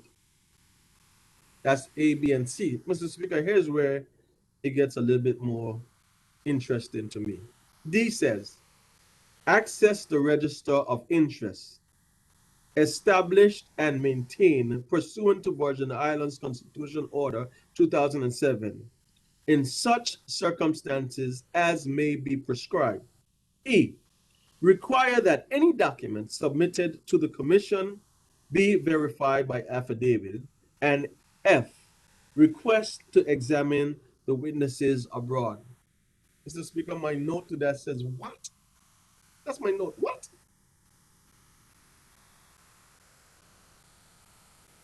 Mr. Speaker, again, watch the correlation, Mr. Speaker.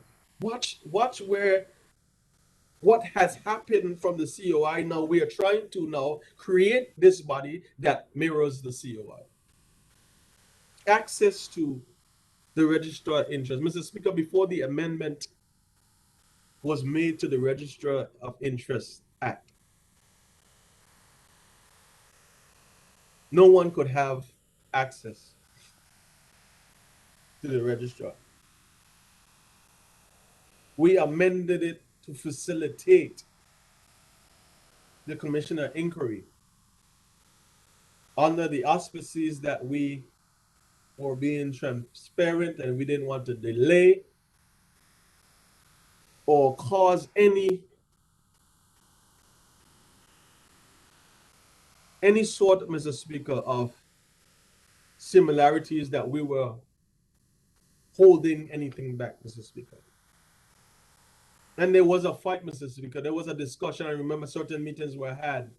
And here we are now creating this body here. We get just carte blanche, just here. You have access. Mr. Speaker,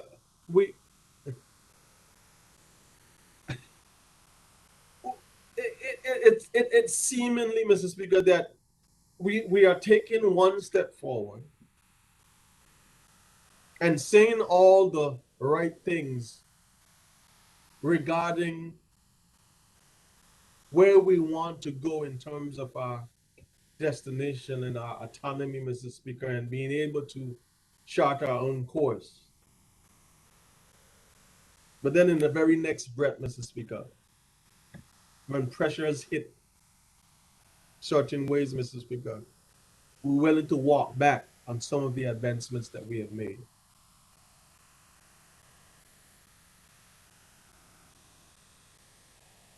Mr. Speaker,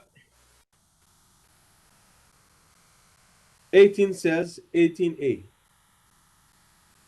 a breach of any of these provisions in this act has been committed, it shall take such actions as deem fit. Or B, an offense has been committed, it shall forthwith refer to the matter to the Director of Public Prosecutions together with a report of its findings. And B2, Mr. Speaker, forward to the Cabinet a report of its findings. Mr. Speaker,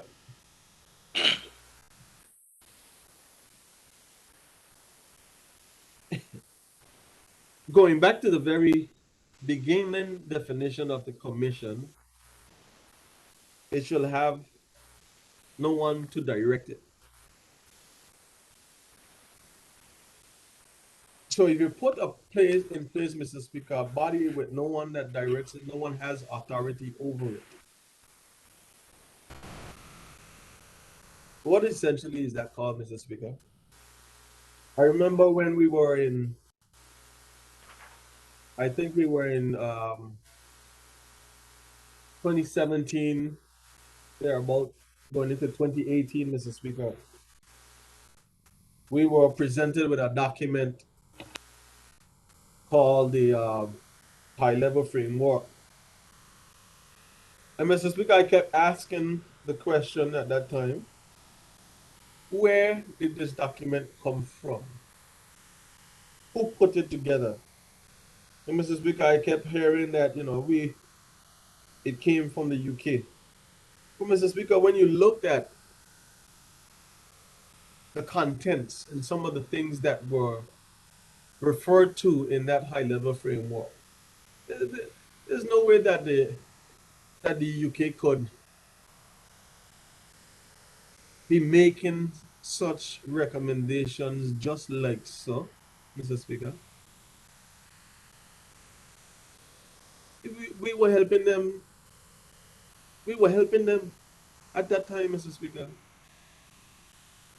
We were giving them information. Here we are again, putting a body in place to say that we are what? Governing ourselves? To say that we are transparent and being accountable? Mr. Speaker, I do not agree with what is in this legislation.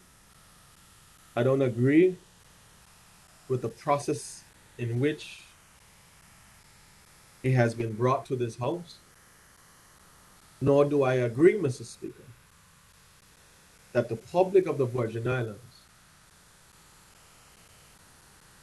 nor the members of this House, have a proper and full appreciation, Mr. Speaker, for these 28 pages and the information, Mr. Speakers, that lie therein. Because, Speaker, what I see us doing is we're busy, and we're busy doing things, and we're active, Mr. Speaker. And it seems that we're becoming active to say and to be able to brag at the end of the day how much pieces of legislation we passed through this House.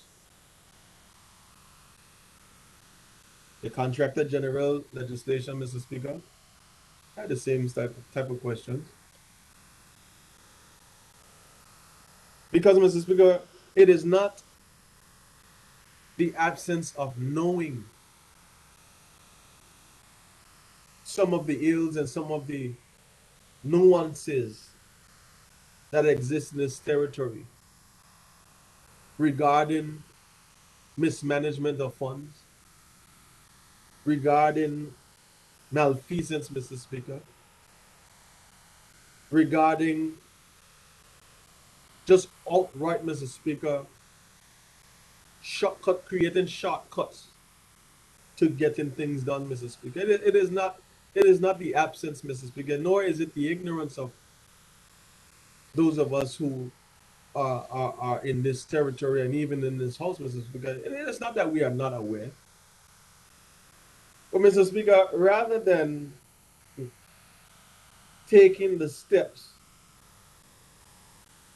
to addressing those issues of mismanagement and malfeasance, Mr. Speaker, what we do is create a body, another body. We're talking about, the expenditure of the country continues to go up, but we keep creating these bodies, body after body after body after body, and then nobody talks about the cost. But we are creating this body, Mr. Speaker, to say, hey, if you feel that this is not going right, and you know for a fact that this is not going right, and you are aware of instances where we overpaid for a particular service, or the procedures and policies were not followed correctly, and there were, these side steps. Rather than addressing those particular issues, Mrs. Speaker, what we're saying here is we're going to put a body in place that if you think it, if you want to say it, Mrs. Speaker, you have to go through this body. And by the time this body done with you, you're so tired, you're gonna wish you ain't open more. We are our biggest problem. You can't silence, Mr. Speaker, the people that you're supposed to lead. I don't care how we try to do it. You can't pull a muzzle on it, whether that is 2, whether it's 3, whether it's 5, whether it's 7, Mr. Speaker. The people of the Virgin Islands are a people that are not only proud, but they are a vociferous people. And they have the right to speak.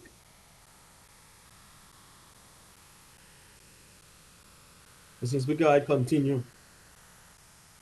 And I'm almost done, Mr. Speaker. I don't know how much time I have left, but I will go and go to my 15 last. minutes left on Thank you, member. Mr. Speaker.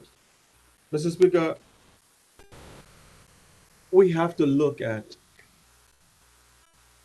it is not what we're doing, Mr. Speaker. It is how we're doing what we're doing.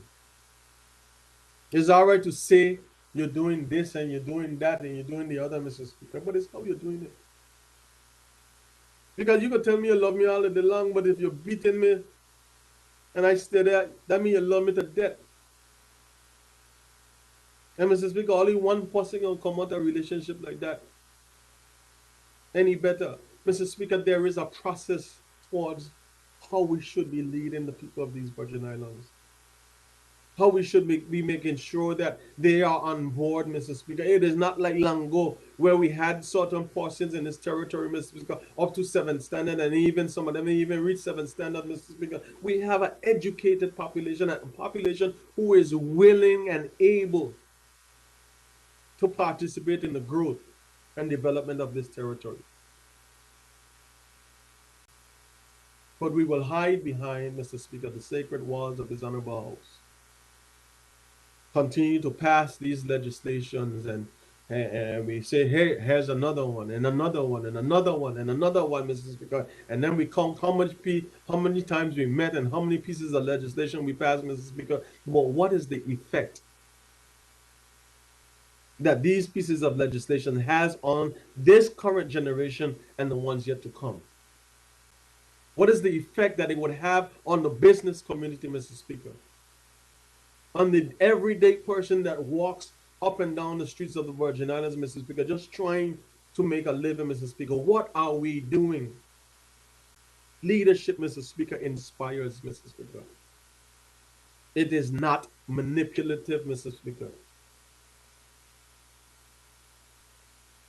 And what I see continuing to happen, Mr. Speaker, we are putting these things in place, going through them, Mr. Speaker, going through and rushing through these processes to say we're doing something.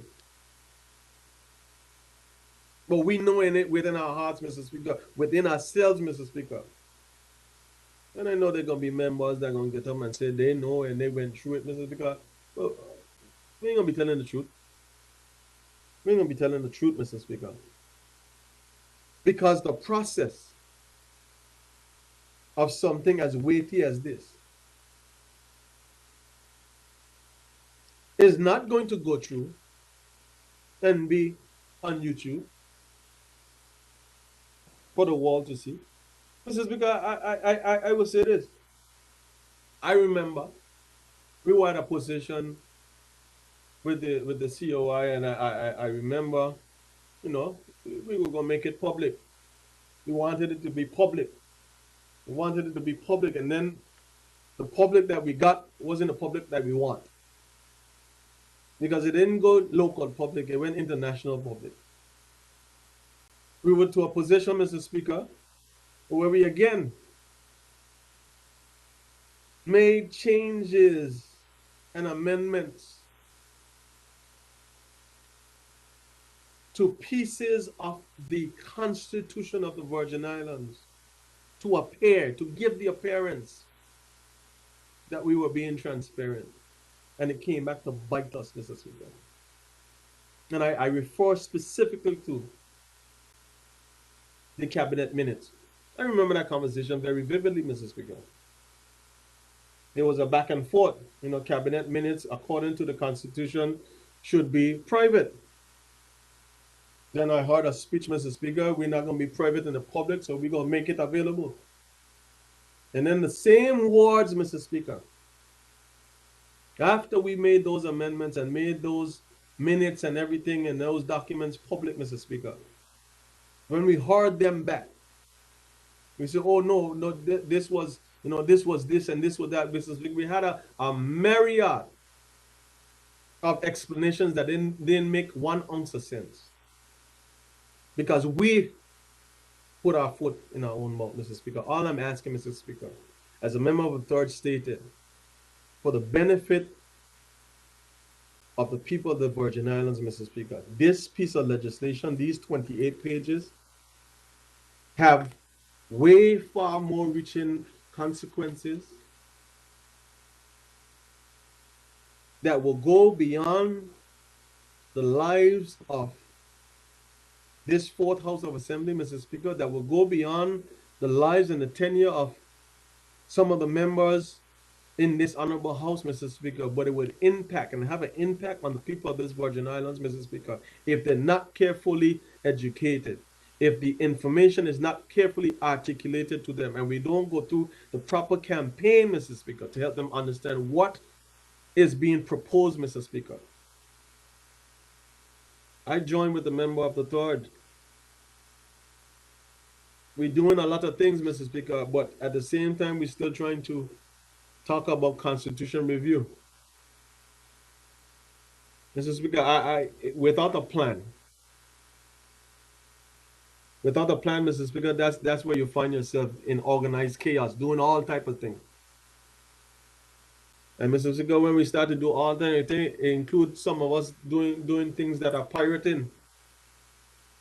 Because we're taking legislations and we're taking piece of information and we're taking things off of this person and that person, and we're trying to make it our own. And the people that we are leading are being left behind. Mr. Speaker, we can do better. We must do better, Mr. Speaker.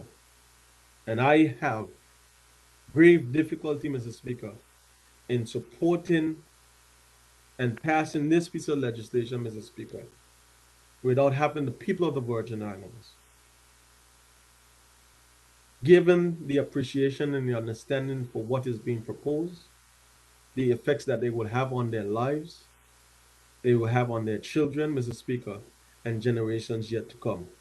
Mr. Speaker, we have to be careful that we don't repeat the mistakes that we continue to create of old, because all it would do is continue to set us back further, Mr. Speaker, and retract all the steps and advancements that we have made in this territory to grow from strength to strength. Mr. Speaker, I thank you for your time, and I thank you for allowing me to make my contributions under this debate. And I look forward to all who would say whatever they will have to say on this debate, Mr. Speaker, but my position is absolutely clear.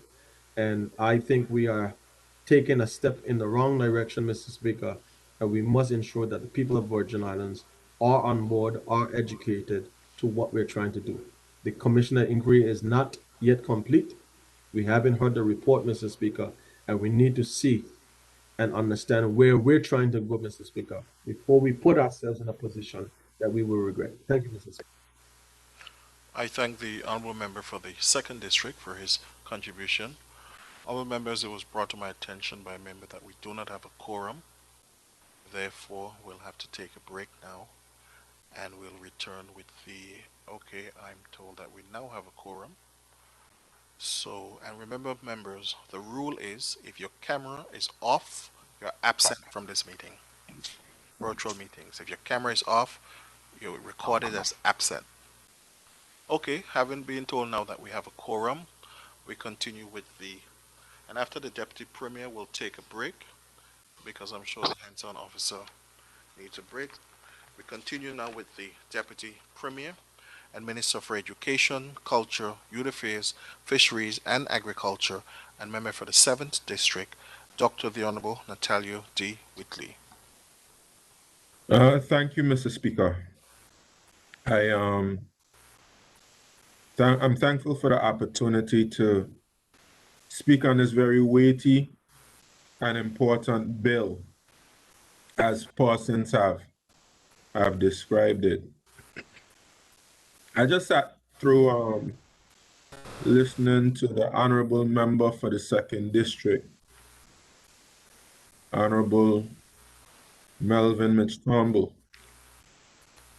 And I have to say before I comment that he's my friend, he's my brother, and I love him, Mr. Speaker. I love him. I often have to respond to the leader of the opposition. That's my cousin. I love him as well. Nothing I say should be construed as anything personal. You know, they're within the opposition, they have a role to play. They're doing what they believe they need to do to best position themselves for advancement, etc. I love both of them dearly. I love everybody in the House of Assembly. But the member for the 2nd said that his position was absolutely clear, and it's anything but clear. It was incoherent, unconceivable, incomprehensible rubbish. I have to say. It was very difficult to sit through and to listen to. I believe Honorable Fraser, on the other hand, put forward some very solid points that need to be paid attention to as we go through the committee stage of the bill, because certainly we will have to make some changes to the bill. I went through the bill. I saw some grammatical errors. I saw some clauses that we need to maybe better consider the language.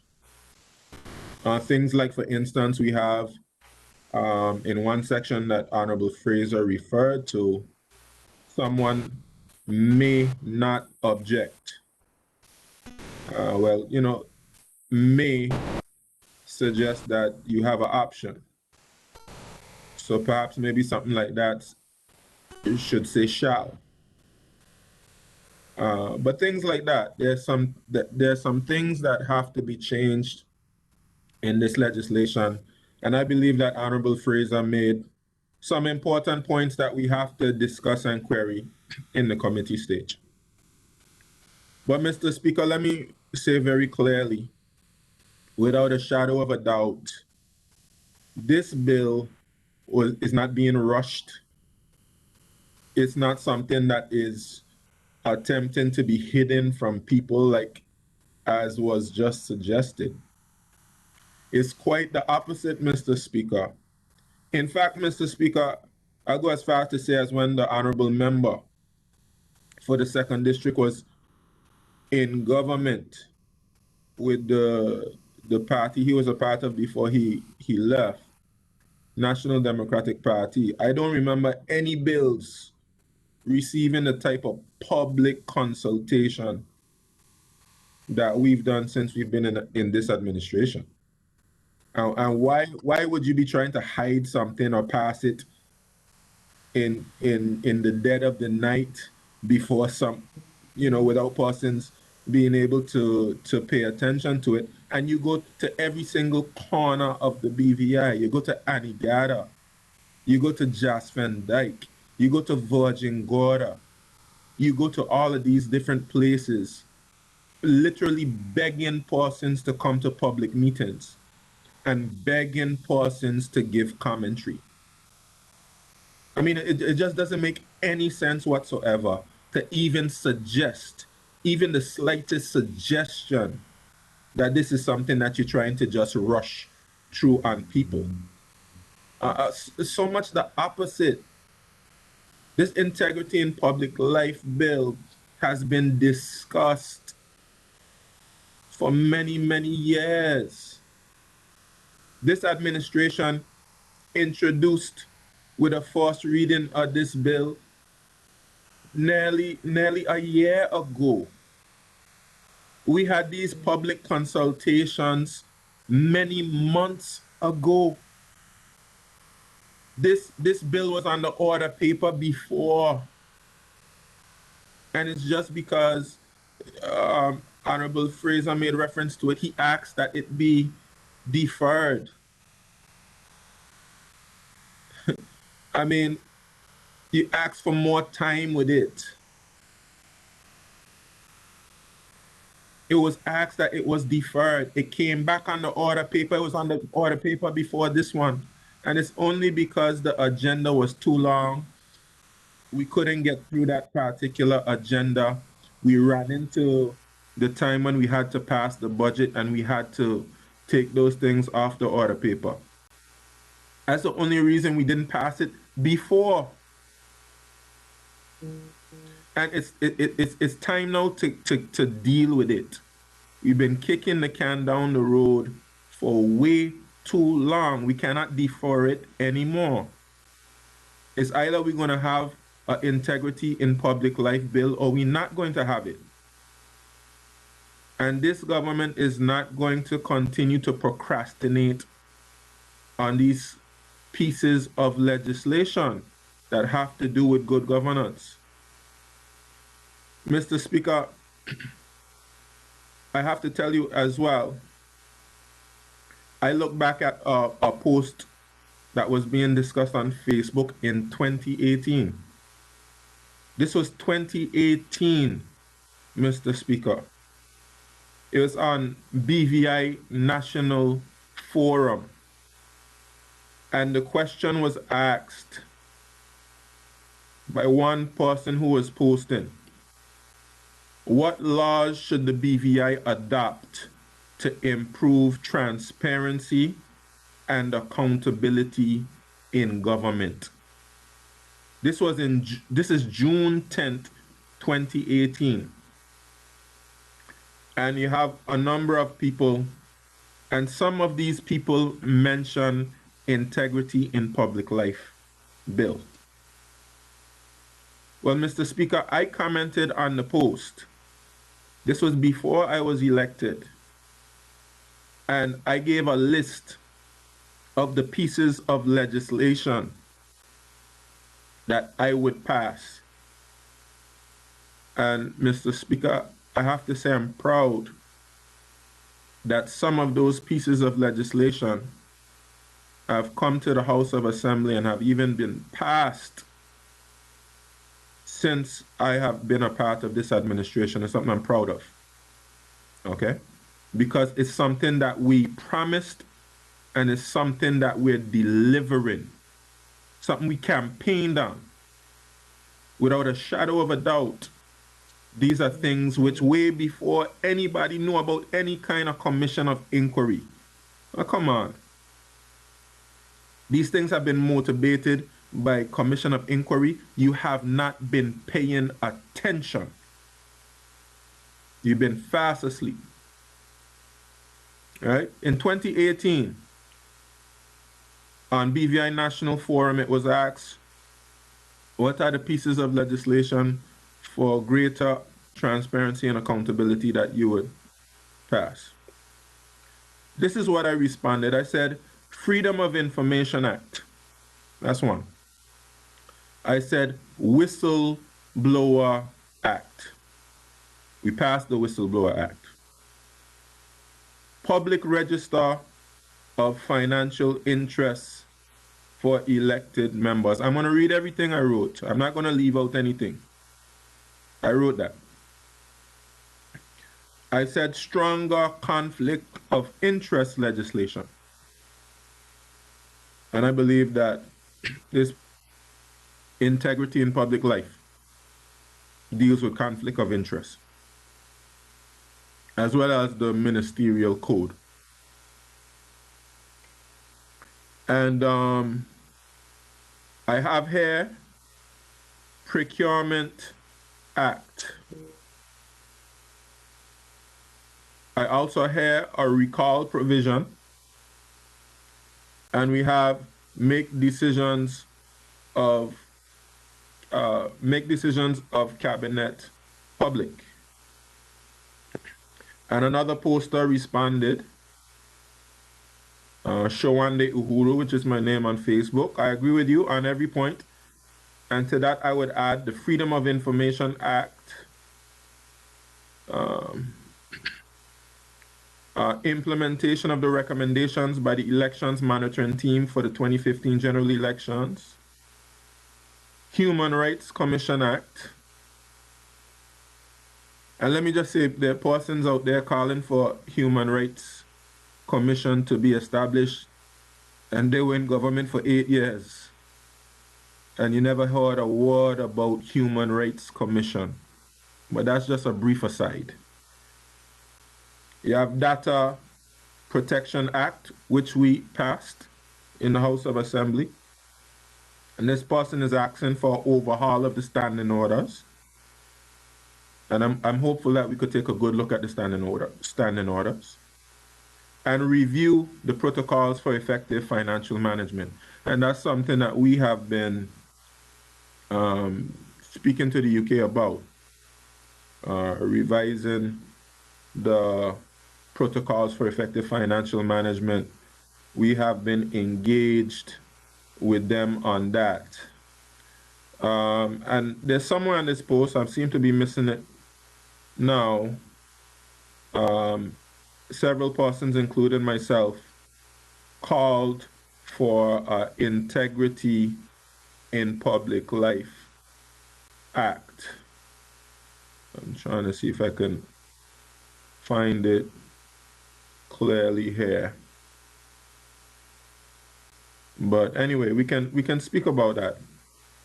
But there's definitely, okay, we have a poster here, says, the Integrity in Public Life Act will be a great start. It shouldn't just affect politicians alone. It must have effect on the entire public service systems of government. Politicians take a lot of blame when it's not their fault. That's one poster on BVI National Forum. So there has been a call in the society for greater accountability and transparency. It has nothing to do with the COI. These things have been on the docket for some time. And the Virgin Islands Party administration campaigned on these things. And we're delivering on our promise for greater accountability, transparency, and good governance. And we're also a group that believes in delivering for the people. I don't like to leave out delivering for the people when we're talking about good governance. We have to talk about being responsive to the needs of individuals in our society and helping to develop in various areas of our society and help to develop our people. We can never forget about that, and it's a balancing act that we have to maintain to ensure that we hold the highest standards of governance possible. Now, it's obvious, Mr. Speaker, that we have areas that we have to improve. That's obvious. I mean, some persons are almost, glorify all our weaknesses and our challenges as though they're different from any challenges from any persons around the world. And I continue to say this, we are a young democracy. We don't even have a full measure of democracy right now. But we got some measure of democracy in 1950 with the restoration of our Legislative Council. And we've been building upon that measure of democracy ever since. And we've made a lot of progress, even though we like to speak about how behind we are and how embarrassed we are of ourselves. I'm very proud of my people, I have to say. And I'm proud of all the progress we've made together. We've made this together, regardless of political party. We've made quite a bit of progress. And we are decent people. We are intelligent people. We are a kind people. And we have, this is a place where, before recently, even now, our rates of crime are very low. But in the past, these crimes and things were something unheard of. It reflects who we are as a people. And while some persons, just see ourselves in the worst way, I've done some traveling, Mr. Speaker, around the world. And I know that the Virgin Islands is a wonderful place with wonderful people. And where our own people took the Virgin Islands from where it was when we were just under the administrator or the commissioner or the governor or whatever you call them, when they, when we were just part of the Leeward Islands colony, you know where we took our people from? We've come a far way, and we need to celebrate our successes while seeking to improve because we have high standards for ourselves. And we are introducing a bill, Integrity in Public Life, and the standards are high. The standards of governance and what's expected of public officials are high. And I continue to ask, what government in their right mind who was corrupt? What government in their right mind who was corrupt would bring to the House of Assembly a bill like this? This bill is a serious bill. This bill, if it's found that you have committed an act of corruption, you can be charged up to $30,000. And you can spend up to 5 years in prison. It's a weighty bill. It's an important bill. But it reflects the high standards that we want for ourselves as a society. And of course, certain things have to be, we have to read the language carefully. because we don't want persons to inadvertently get into trouble. Persons who had no negative intentions, persons who were not seeking to commit acts of corruption. So we have to pay attention to the language very, very carefully. But this bill is where we need to go as a people. And I'm surprised that members of the opposition, some of them presenting themselves as whiter as snow, whiter than snow, and without fault and without blame, and more holy than holy, that I'm surprised they wouldn't give more support to a bill that's essentially putting an institution in place to ensure there's no corruption in government. Integrity Commission is a commission set up to investigate possible corruption. And there's a vacuum in the society right now as it pertains to investigating those acts, potential acts of corruption. So this is what you call a check and a balance against the executive. It's a check and a balance against ministers, check and a balance against legislators and everybody who holds public office, to ensure that they conduct themselves in a manner befitting a public officer of this distinguished society that we have here in the Virgin Islands. An economy that depends upon the adherence to the rule of law.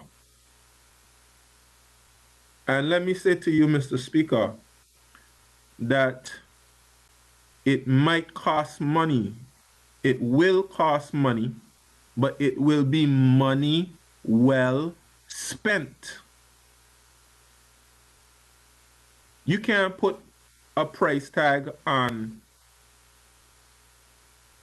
your reputation. The BVI depends on its reputation. Do you know how damaging it is when the former governor, Augustus Jaspot, goes out there and makes these reckless statements about the BVI, suggesting corruption in the BVI and things like that, backed up by the now Deputy Prime Minister, former Foreign Secretary Dominic Raab. You go out there, you make these damaging allegations against the BVI without evidence, talking about drug dealing by officials in high places and things like that, casting aspersions on an entire jurisdiction, an entire people. How damaging that is to our financial services sector, even to our tourism sectors, and even to our reputation as people. It's damaging. And putting a commission in place such as this sends the right signal to those persons who want to invest there, those persons who do business with the BVI. It sends the right signal to the persons who visit the BVI, persons who live and reside in the BVI, the children in the schools who look up to us. It sends the right signal to them that we're serious about preventing acts of corruption and investigating acts of corruption and prosecuting acts of corruption. We're serious about it. And you have to give the commission powers. If you don't give the commission powers, it will be toothless. And we've passed enough toothless pieces of legislation in here just to say that we passed it. The public register is one. The public register was flawed from the beginning. And that's part of why we got into a problem with that. It was flawed. Because when it was passed, it was toothless. So we need to ensure that the Integrity Commission has powers. And while I'm on that, Mr. Speaker, let me respond to the point about the fact that the Integrity Commission answers to no one. That's actually a good thing. That's what you call an independent body. It's not under the direction or control of any minister or even the governor. It should be able to investigate the governor if need be. Nobody can direct it. And that's why I think the point that Honorable Fraser made about the Constitution was an important one. Because if you enshrine it in the Constitution, then it's of course protected, because the Constitution is the highest law in the land, and no other law can contravene it. And you can't change your Constitution so easily if you wanted to amend the law or change it to something like that. And I do think that putting the integrity in public life in the Constitution is a good idea. But you have other bodies in the Constitution who are not answerable to anybody. They have their constitutional responsibilities, and these members of the Integrity Commission will have their legal responsibilities enshrined in law. And it should be enshrined in the Constitution as well. But having independent bodies is key to this whole concept of good governance, to ensure that they can operate without hindrance. And actually, where we're speaking about the governor, who under the Constitution is responsible for good governance, you know, nothing strange that he will be the one to select the commissioner. But I have to say to you, I do agree with Honorable Fraser that I wish we could, you know, those type of powers would be with the locally elected persons. That's my aspiration. But the reality is, you know, these governors that they send down here won't assent to these things. If you do those type of things, the assent has now become a veto on any provision in any act that they disagree with. And I don't think the assent should be used that way. But unfortunately, this is the way it has been used, especially of late. But very progressive, I think, for the premier to discuss with the leader of the opposition and have an agreement between the leader of the opposition and the premier. That's progressive. Something similar was done for the Recovery and Development Agency. These things are progressive steps because these things are beyond politics, beyond partisan politics. You know, this has to do with your country and the integrity of your country. And if you want to demonstrate, not just to the United Kingdom, but if you want to demonstrate to your own people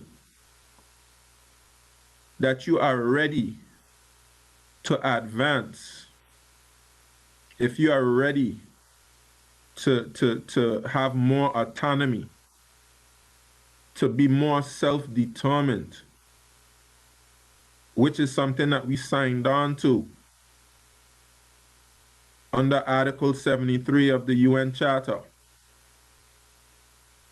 that we would be making progressive moves and steps towards self-determination, whether that's through associated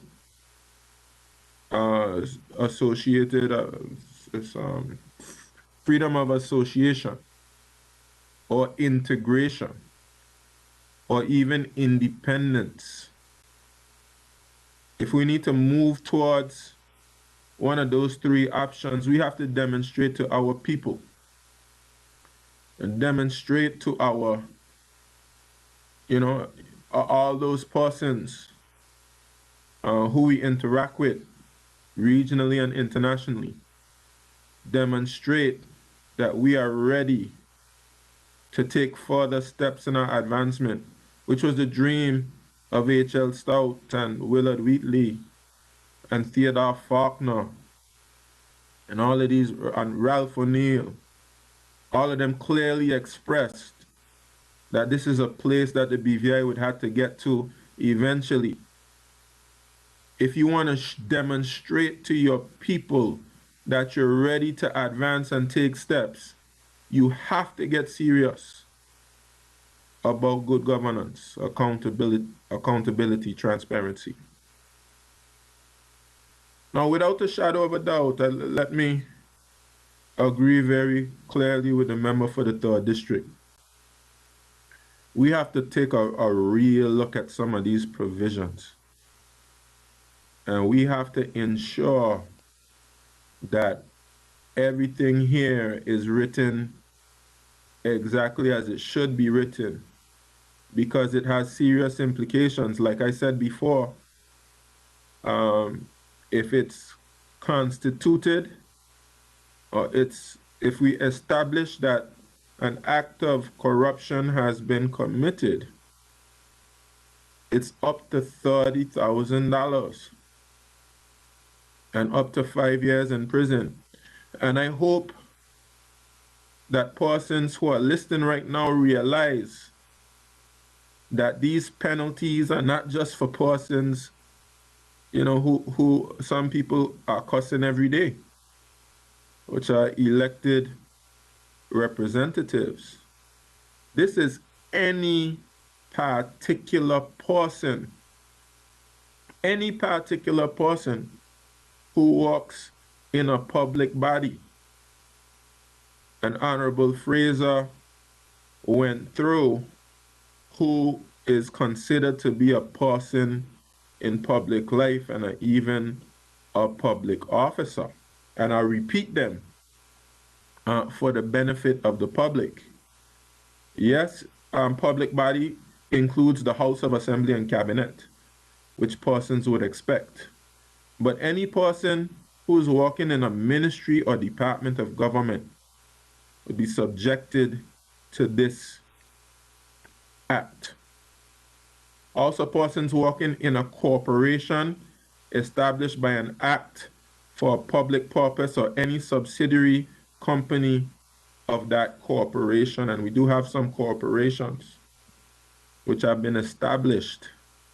I believe the Airport Authority is a corporation. I can be corrected. Also a bank, National Bank. Persons who work at National Bank, it says a bank, corporation, or company which the government owns, on which the government has controlling interest. Yeah. We can also look at, you can look at the Pay Pack and places like that as well. You also have any board, authority, commission. This is interesting. Committee, like the festival committee, or council. I have a special education council. Trust or other like body established by or under an enactment. And I do think it's important that we fix the language in such a way where, you know, it's clearly very clear acts of corruption, so that we don't have persons being scared to serve, like what Honorable Fraser described, which I can clearly see would be a negative effect if we were to allow that to happen. We don't want persons to be frightened to say, well, you know, public service is too costly. You know, I can be going about my business, doing something perfectly innocently, and get caught up in a situation. And we don't want that at all. So I just want to read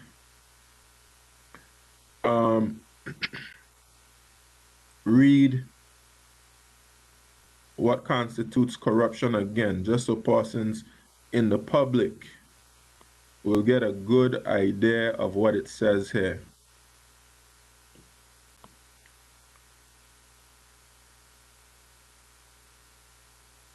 Before I get to what constitutes corruption, I'll just read, for the benefit of the public, from part 4, where it speaks about conduct in public life. And I think most of these persons can unite with, if not all, persons can agree with. Okay, so first it begins with the code of conduct. Subject to subsection 2, a person in public life shall observe, abide, and conduct himself or herself in accordance with the code of conduct set out in Schedule 3, and to such other code of conduct as may be prescribed in relation to the conduct of public officials. Notwithstanding subsection 1, the governor may prescribe by regulations such code of conduct with respect to public officers as the governor considers fit. Of course, the governor is responsible for the public service. 3, a person in public life shall, within the prescribed period of taking office, sign a copy of the relevant code of conduct, and the commission shall keep the signed copy of the said code of conduct. Okay, then we go to section 22. A person in public life shall ensure that he or she performs his or her functions and administers the public resources for which he or she is responsible in an effective and efficient manner, and shall A, be fair and impartial in exercising his or her public duty. Who can have a problem with that? With being fair and impartial? Who can oppose that? B, afford no undue preferential treatment to any group or individual. And I think that's really at the heart of a lot of good governance, is being fair, being impartial, equality before the law. Those things are important to any society, or else you really become like cannibals or even like savages. And then, you know, there's some places in the world, they're divided, one group against another. It tears your whole society apart when it seems as though you favor one group over the other. C, arrange his or her private interests, whether pecuniary or otherwise, in such a manner as to maintain public confidence and trust in his or her integrity. Those things are quite reasonable, and I think that most persons in the BVI will find them to be reasonable, and what they consider, the standards they consider for persons working in public office. A person in public life shall not, A, use his or her office for the improper advancement of his or her own or his or her family's personal or financial interests, or the interests of any person. I think most persons would see that as corruption, right? I believe, Mr. Speaker and members of the House, that we have to properly define family. We have to properly define family. And I like the definition of family just being your dependents and your spouse, of course, because I think in a society like the BVI where everyone is related, you know, you just by being in public life, you place those persons around you at a very unfair disadvantage. You know, they're not responsible for the fact that you chose to go into public life, but they'll have to suffer the consequence when you go into public life. And we all know how much business the government does with businesses, that government does with businesses in the BVI. And you place persons around you at a severe disadvantage. So I think we have to define family very carefully. B, a person in public life shall not accept any position or have any commercial or other interests that is in conflict with his or her office, function and duty, or the execution of his or her duties, or that may be perceived as conflict of interest with his or her office, function and duty, or the execution of his or her duties. Now, right there, we have to remove that whole concept of perception. Perception is subjective. And anybody can say that they perceive this or they perceive that. And we can't control what people perceive. So we have to be those are the type of things we have to go through committee stage and fix. Okay, C, use public property or services for activities not related to his or her official work. D, directly or indirectly use his or her office for private gain. And I think D, most persons will be able to unite with that. Those, you know, when you're using your public office for private gains, people see that as corruption. A person in public life shall not use information that is gained in the execution of his or her office and which is not available to the general public to further or seek to further his or her private interests. And that's the theme. That's the theme that is coming out. Don't use a public office to benefit your own selfish motives and agendas. Who can disagree with that? Why is that so terrible? A person in public life shall not use his or her office to seek to influence a decision made by another person or public body to further his or her own private interests. And that one we'll have to discuss a bit because, of course, I can see some instances where we need to properly define that, and if there's a caveat that needs to be added to make it more clear, right? A person in public life shall not accept a gift, fee, or personal benefit that is connected directly or indirectly with the performance of the duties of his or her office, whether as a reward for any official act done by him or her, or as an inducement for any official act to be done by him or her or otherwise. Now, things like that we have to speak about because, like I said, it's a small society.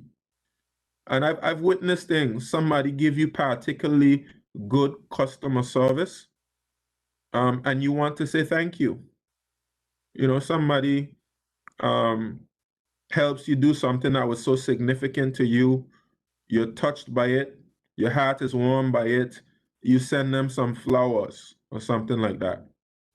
You know, so we have to make sure that we don't put our people in problems without knowing it. So, you know, subsection 2 gives a little more clarity. It said this, you know, the section about the gifts does not apply to a gift or a personal benefit in such amount as may be prescribed by regulations. So the regulations, they're very important to ensure that the dollar amount, that you put a particular dollar amount of a gift so your people don't get in problems. A personal gift received by a person in public life from a relative or a friend. So you have a person in public life who's a relative or a friend, they give you a gift. It has nothing to do with anything to do with the public service. You just give somebody who just happens to be a person in public life a gift. And if that's your family or friend, you know, that doesn't apply. And C, an official gift received as an incident of the protocol or social obligations that normally accompany the responsibilities of office. Where a person in public life accepts a gift in the circumstances referred to in subsection 2C, the person shall make a report to the commission and to the deputy governor in the prescribed manner and within such period as may be prescribed.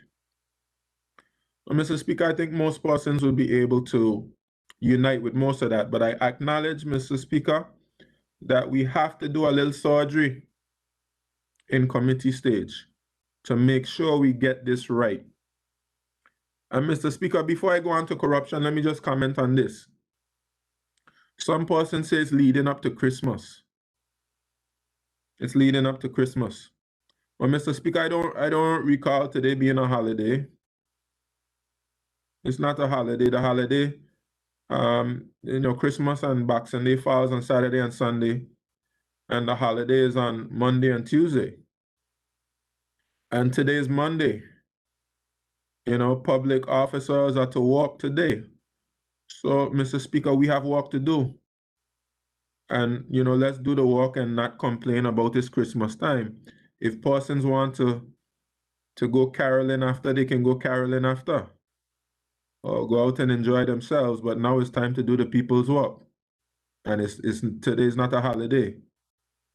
So we're legislators. We go in the House of Assembly and we make laws. That's one of the chief things that we do. So I don't think that's something for us to complain about, that it's Christmas time and we don't want to be in the House of Assembly too long. Anyway, let's speak about, Mr. Speaker, the section on corruption. And then I'll just close out after that, Mr. Speaker, because I'm pretty sure, that I'm approaching my time. Corruption. This is something. 12 minutes left, sir. Okay, 12. You sure about that 12 minutes, Mr. Speaker? Because, okay, I'll go with 12 minutes. It's fine. Mr. Speaker, the provisions of this part are in addition to and not in derogation of the provisions of the Criminal Code, any other law, or the common law. 27, this part shall be without prejudice to the powers conferred upon the appropriate disciplinary authority by the Constitution. And 28 is really what I wanted to get to. Acts of corruption. We have to pay very close attention to this list. It goes from A to almost the whole alphabet, A to O. Okay, I'll read them. What are considered to be acts of corruption. And these are the things that we have to make sure the language is correct. Because as I said before, you can be charged up to $30,000 and spend up to 5 years in prison. And that's not something we should take lightly, Mr. Speaker. A person in public life commits corruption if he or she, A, seeks or accepts personal or private benefit for himself or herself, or a member of his or her family, or person associated with him or her, whether or not the benefit places him or her under an obligation to the person giving or offering the benefit. B, solicits or accepts, whether directly or indirectly, any article or money or other benefit of advantage for himself or herself, or another person for doing any act or omitting to do any act in the performance of his or her functions as a public official. That one is reasonable. C, offers or gives directly or indirectly to a public official any article, money, or other benefit or advantage for doing any act or omitting to do any act in the performance of the public official's duties. That's reasonable.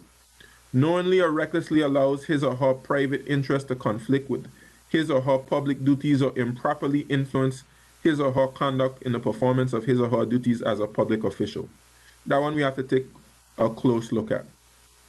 Yeah, in terms of the language, making sure we hit the right target.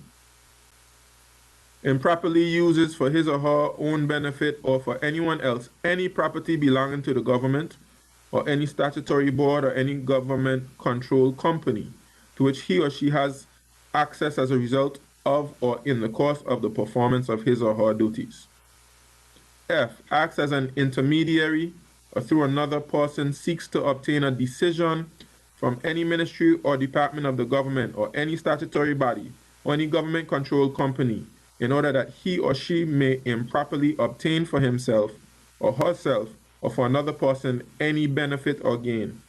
There's some vagueness there that we have to look at. We have to make sure it properly hits the target and we're not too broad, paint with too broad of a brush.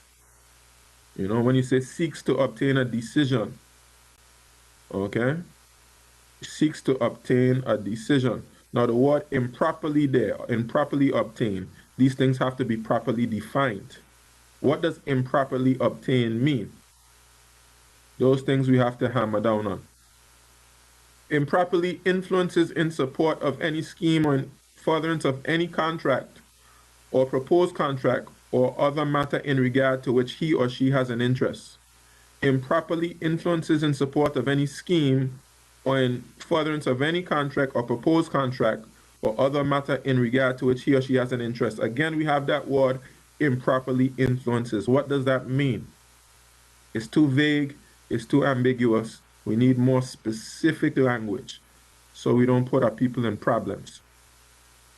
Offers or gives directly or indirectly to a government official of another state any gift or money or other benefit in connection with any economic or commercial transaction for an act to be performed or omitted to be performed by that person in the performance of his or her duties. And that's reasonable. Most persons will see that as reasonable.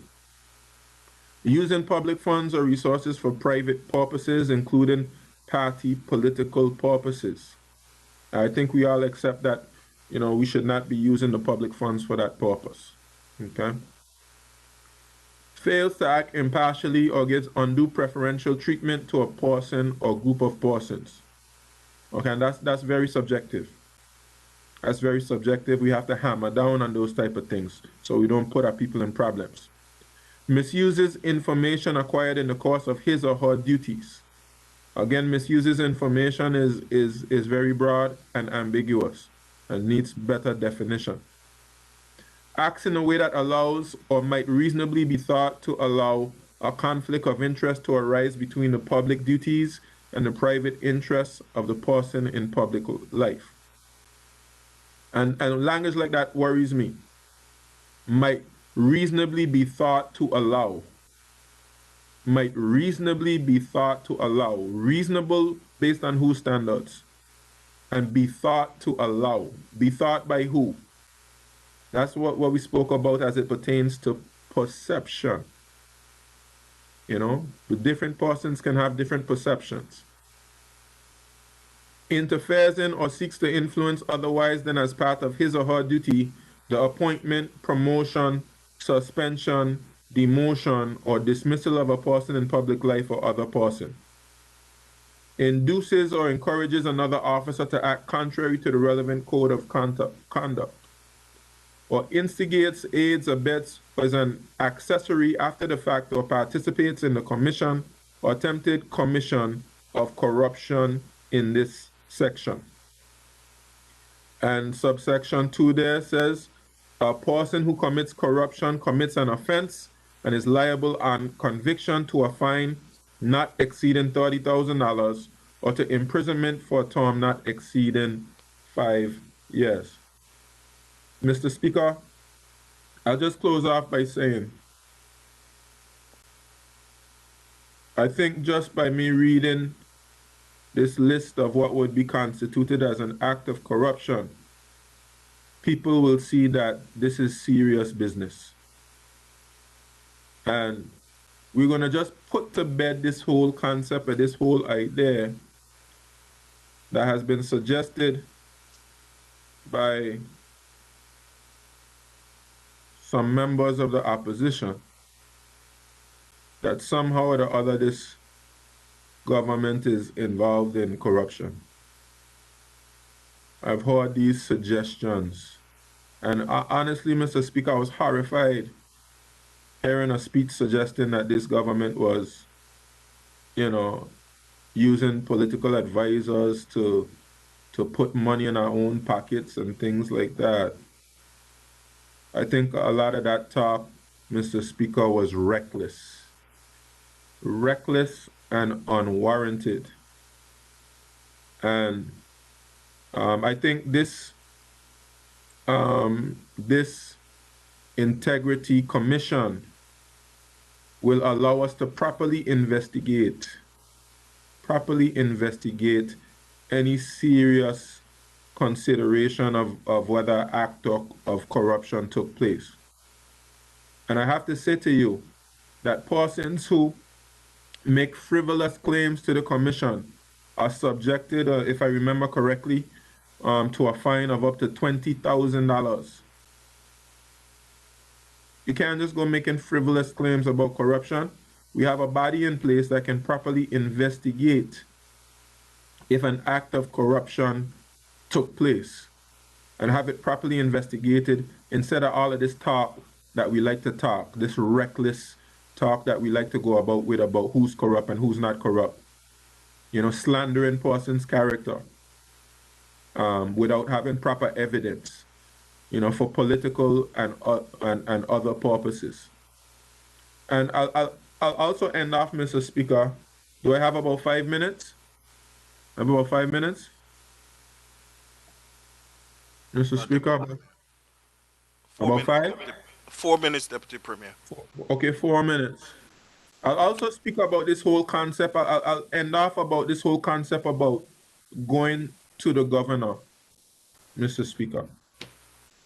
And let me just, in a spirit of full disclosure, Mr. Speaker, I will say that on 2 occasions, I was a part of a group, 2 separate groups, that went to the governor to complain about something.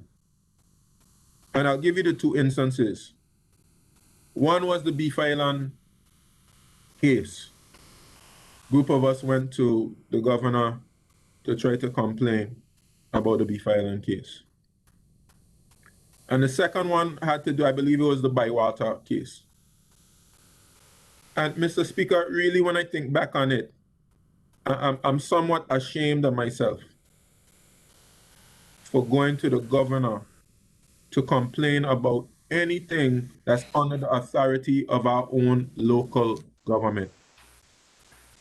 These things, first of all, the governor really doesn't even have constitutional power to intervene in these areas. These are areas which have been devolved to our local government. And this whole idea of running to the governor every time we're displeased with some decision, we have to stop it. You have to stop this thing about running to the governor. And I'm even more appalled, Mr. Speaker, you have to let me say this. I'm even more appalled, Mr. Speaker, that the former governor of these Virgin Islands use people running to him and gossiping to him with all type of hearsay as a pretext to call something as serious as a commission of inquiry. This is absolutely rubbish. It's nonsense. And I've met persons, Mr. Speaker, who said, you didn't make a decision in my favor, I'm going to go to the governor. Or I didn't get a job I applied for, I'm going to go to the governor. Or I have some dispute about land, I'm going to go to the governor. And we have to stop looking to the governor to solve our problems as a people. The governor, yes, he has his role, he has his responsibility. But when we truly mature as a people, we'll put institutions in place, and institutions that are accountable to the Virgin Islands public, who can help properly investigate matters and, if necessary, take action on matters. That's when we will gain some maturity and authority. I even heard about persons going to the governor and suggesting about this administration being replaced with some other group of individuals who they thought would be best to represent the Virgin Islands, completely going against any concept of democracy that the whole world recognizes. And it's a travesty. It's a travesty that Virgin Islanders can find themselves going to the governor and having those type of conversations with a governor. And it's actually a betrayal of a democracy and a betrayal of the people of the Virgin Islands. And we cannot tolerate it. And those persons who were involved in such things, just repent. Just repent of it and just say that's not something that we should have done, and let's move forward. We have several democratic tools at our disposal. We have public meetings, we have rallies, we have protests, we have elections, we have all types of things to be able to persuade people about what it is we want to do and where we want to go. And we have our courts. Somebody break the law, you have your court system. You have lots of different tools at your and now we have another tool, which is the Integrity Commission that can help us to solve our grievances as a people, as opposed to running to the governor and expecting him to solve our problems. And Time. that's perfect. Well, thank you, Mr. Speaker, for the opportunity to say these few words on the Integrity in Public Life bill. As I said before, I support this bill. I think this bill shows our maturity as a people, but the bill needs some adjustments. We need to do some surgery to it to make sure that we don't put our people in any undue problems. Thank you, Mr. Speaker. I thank the Deputy Premier for his contribution to the debate. Honourable members, we will take a break now and we shall return at 7:45 and we will come back with two speakers. And remember that we will recess at 9 p.m. sharp. 9 p.m. sharp. At this time, this House now stands in recess until 7:45. House in recess.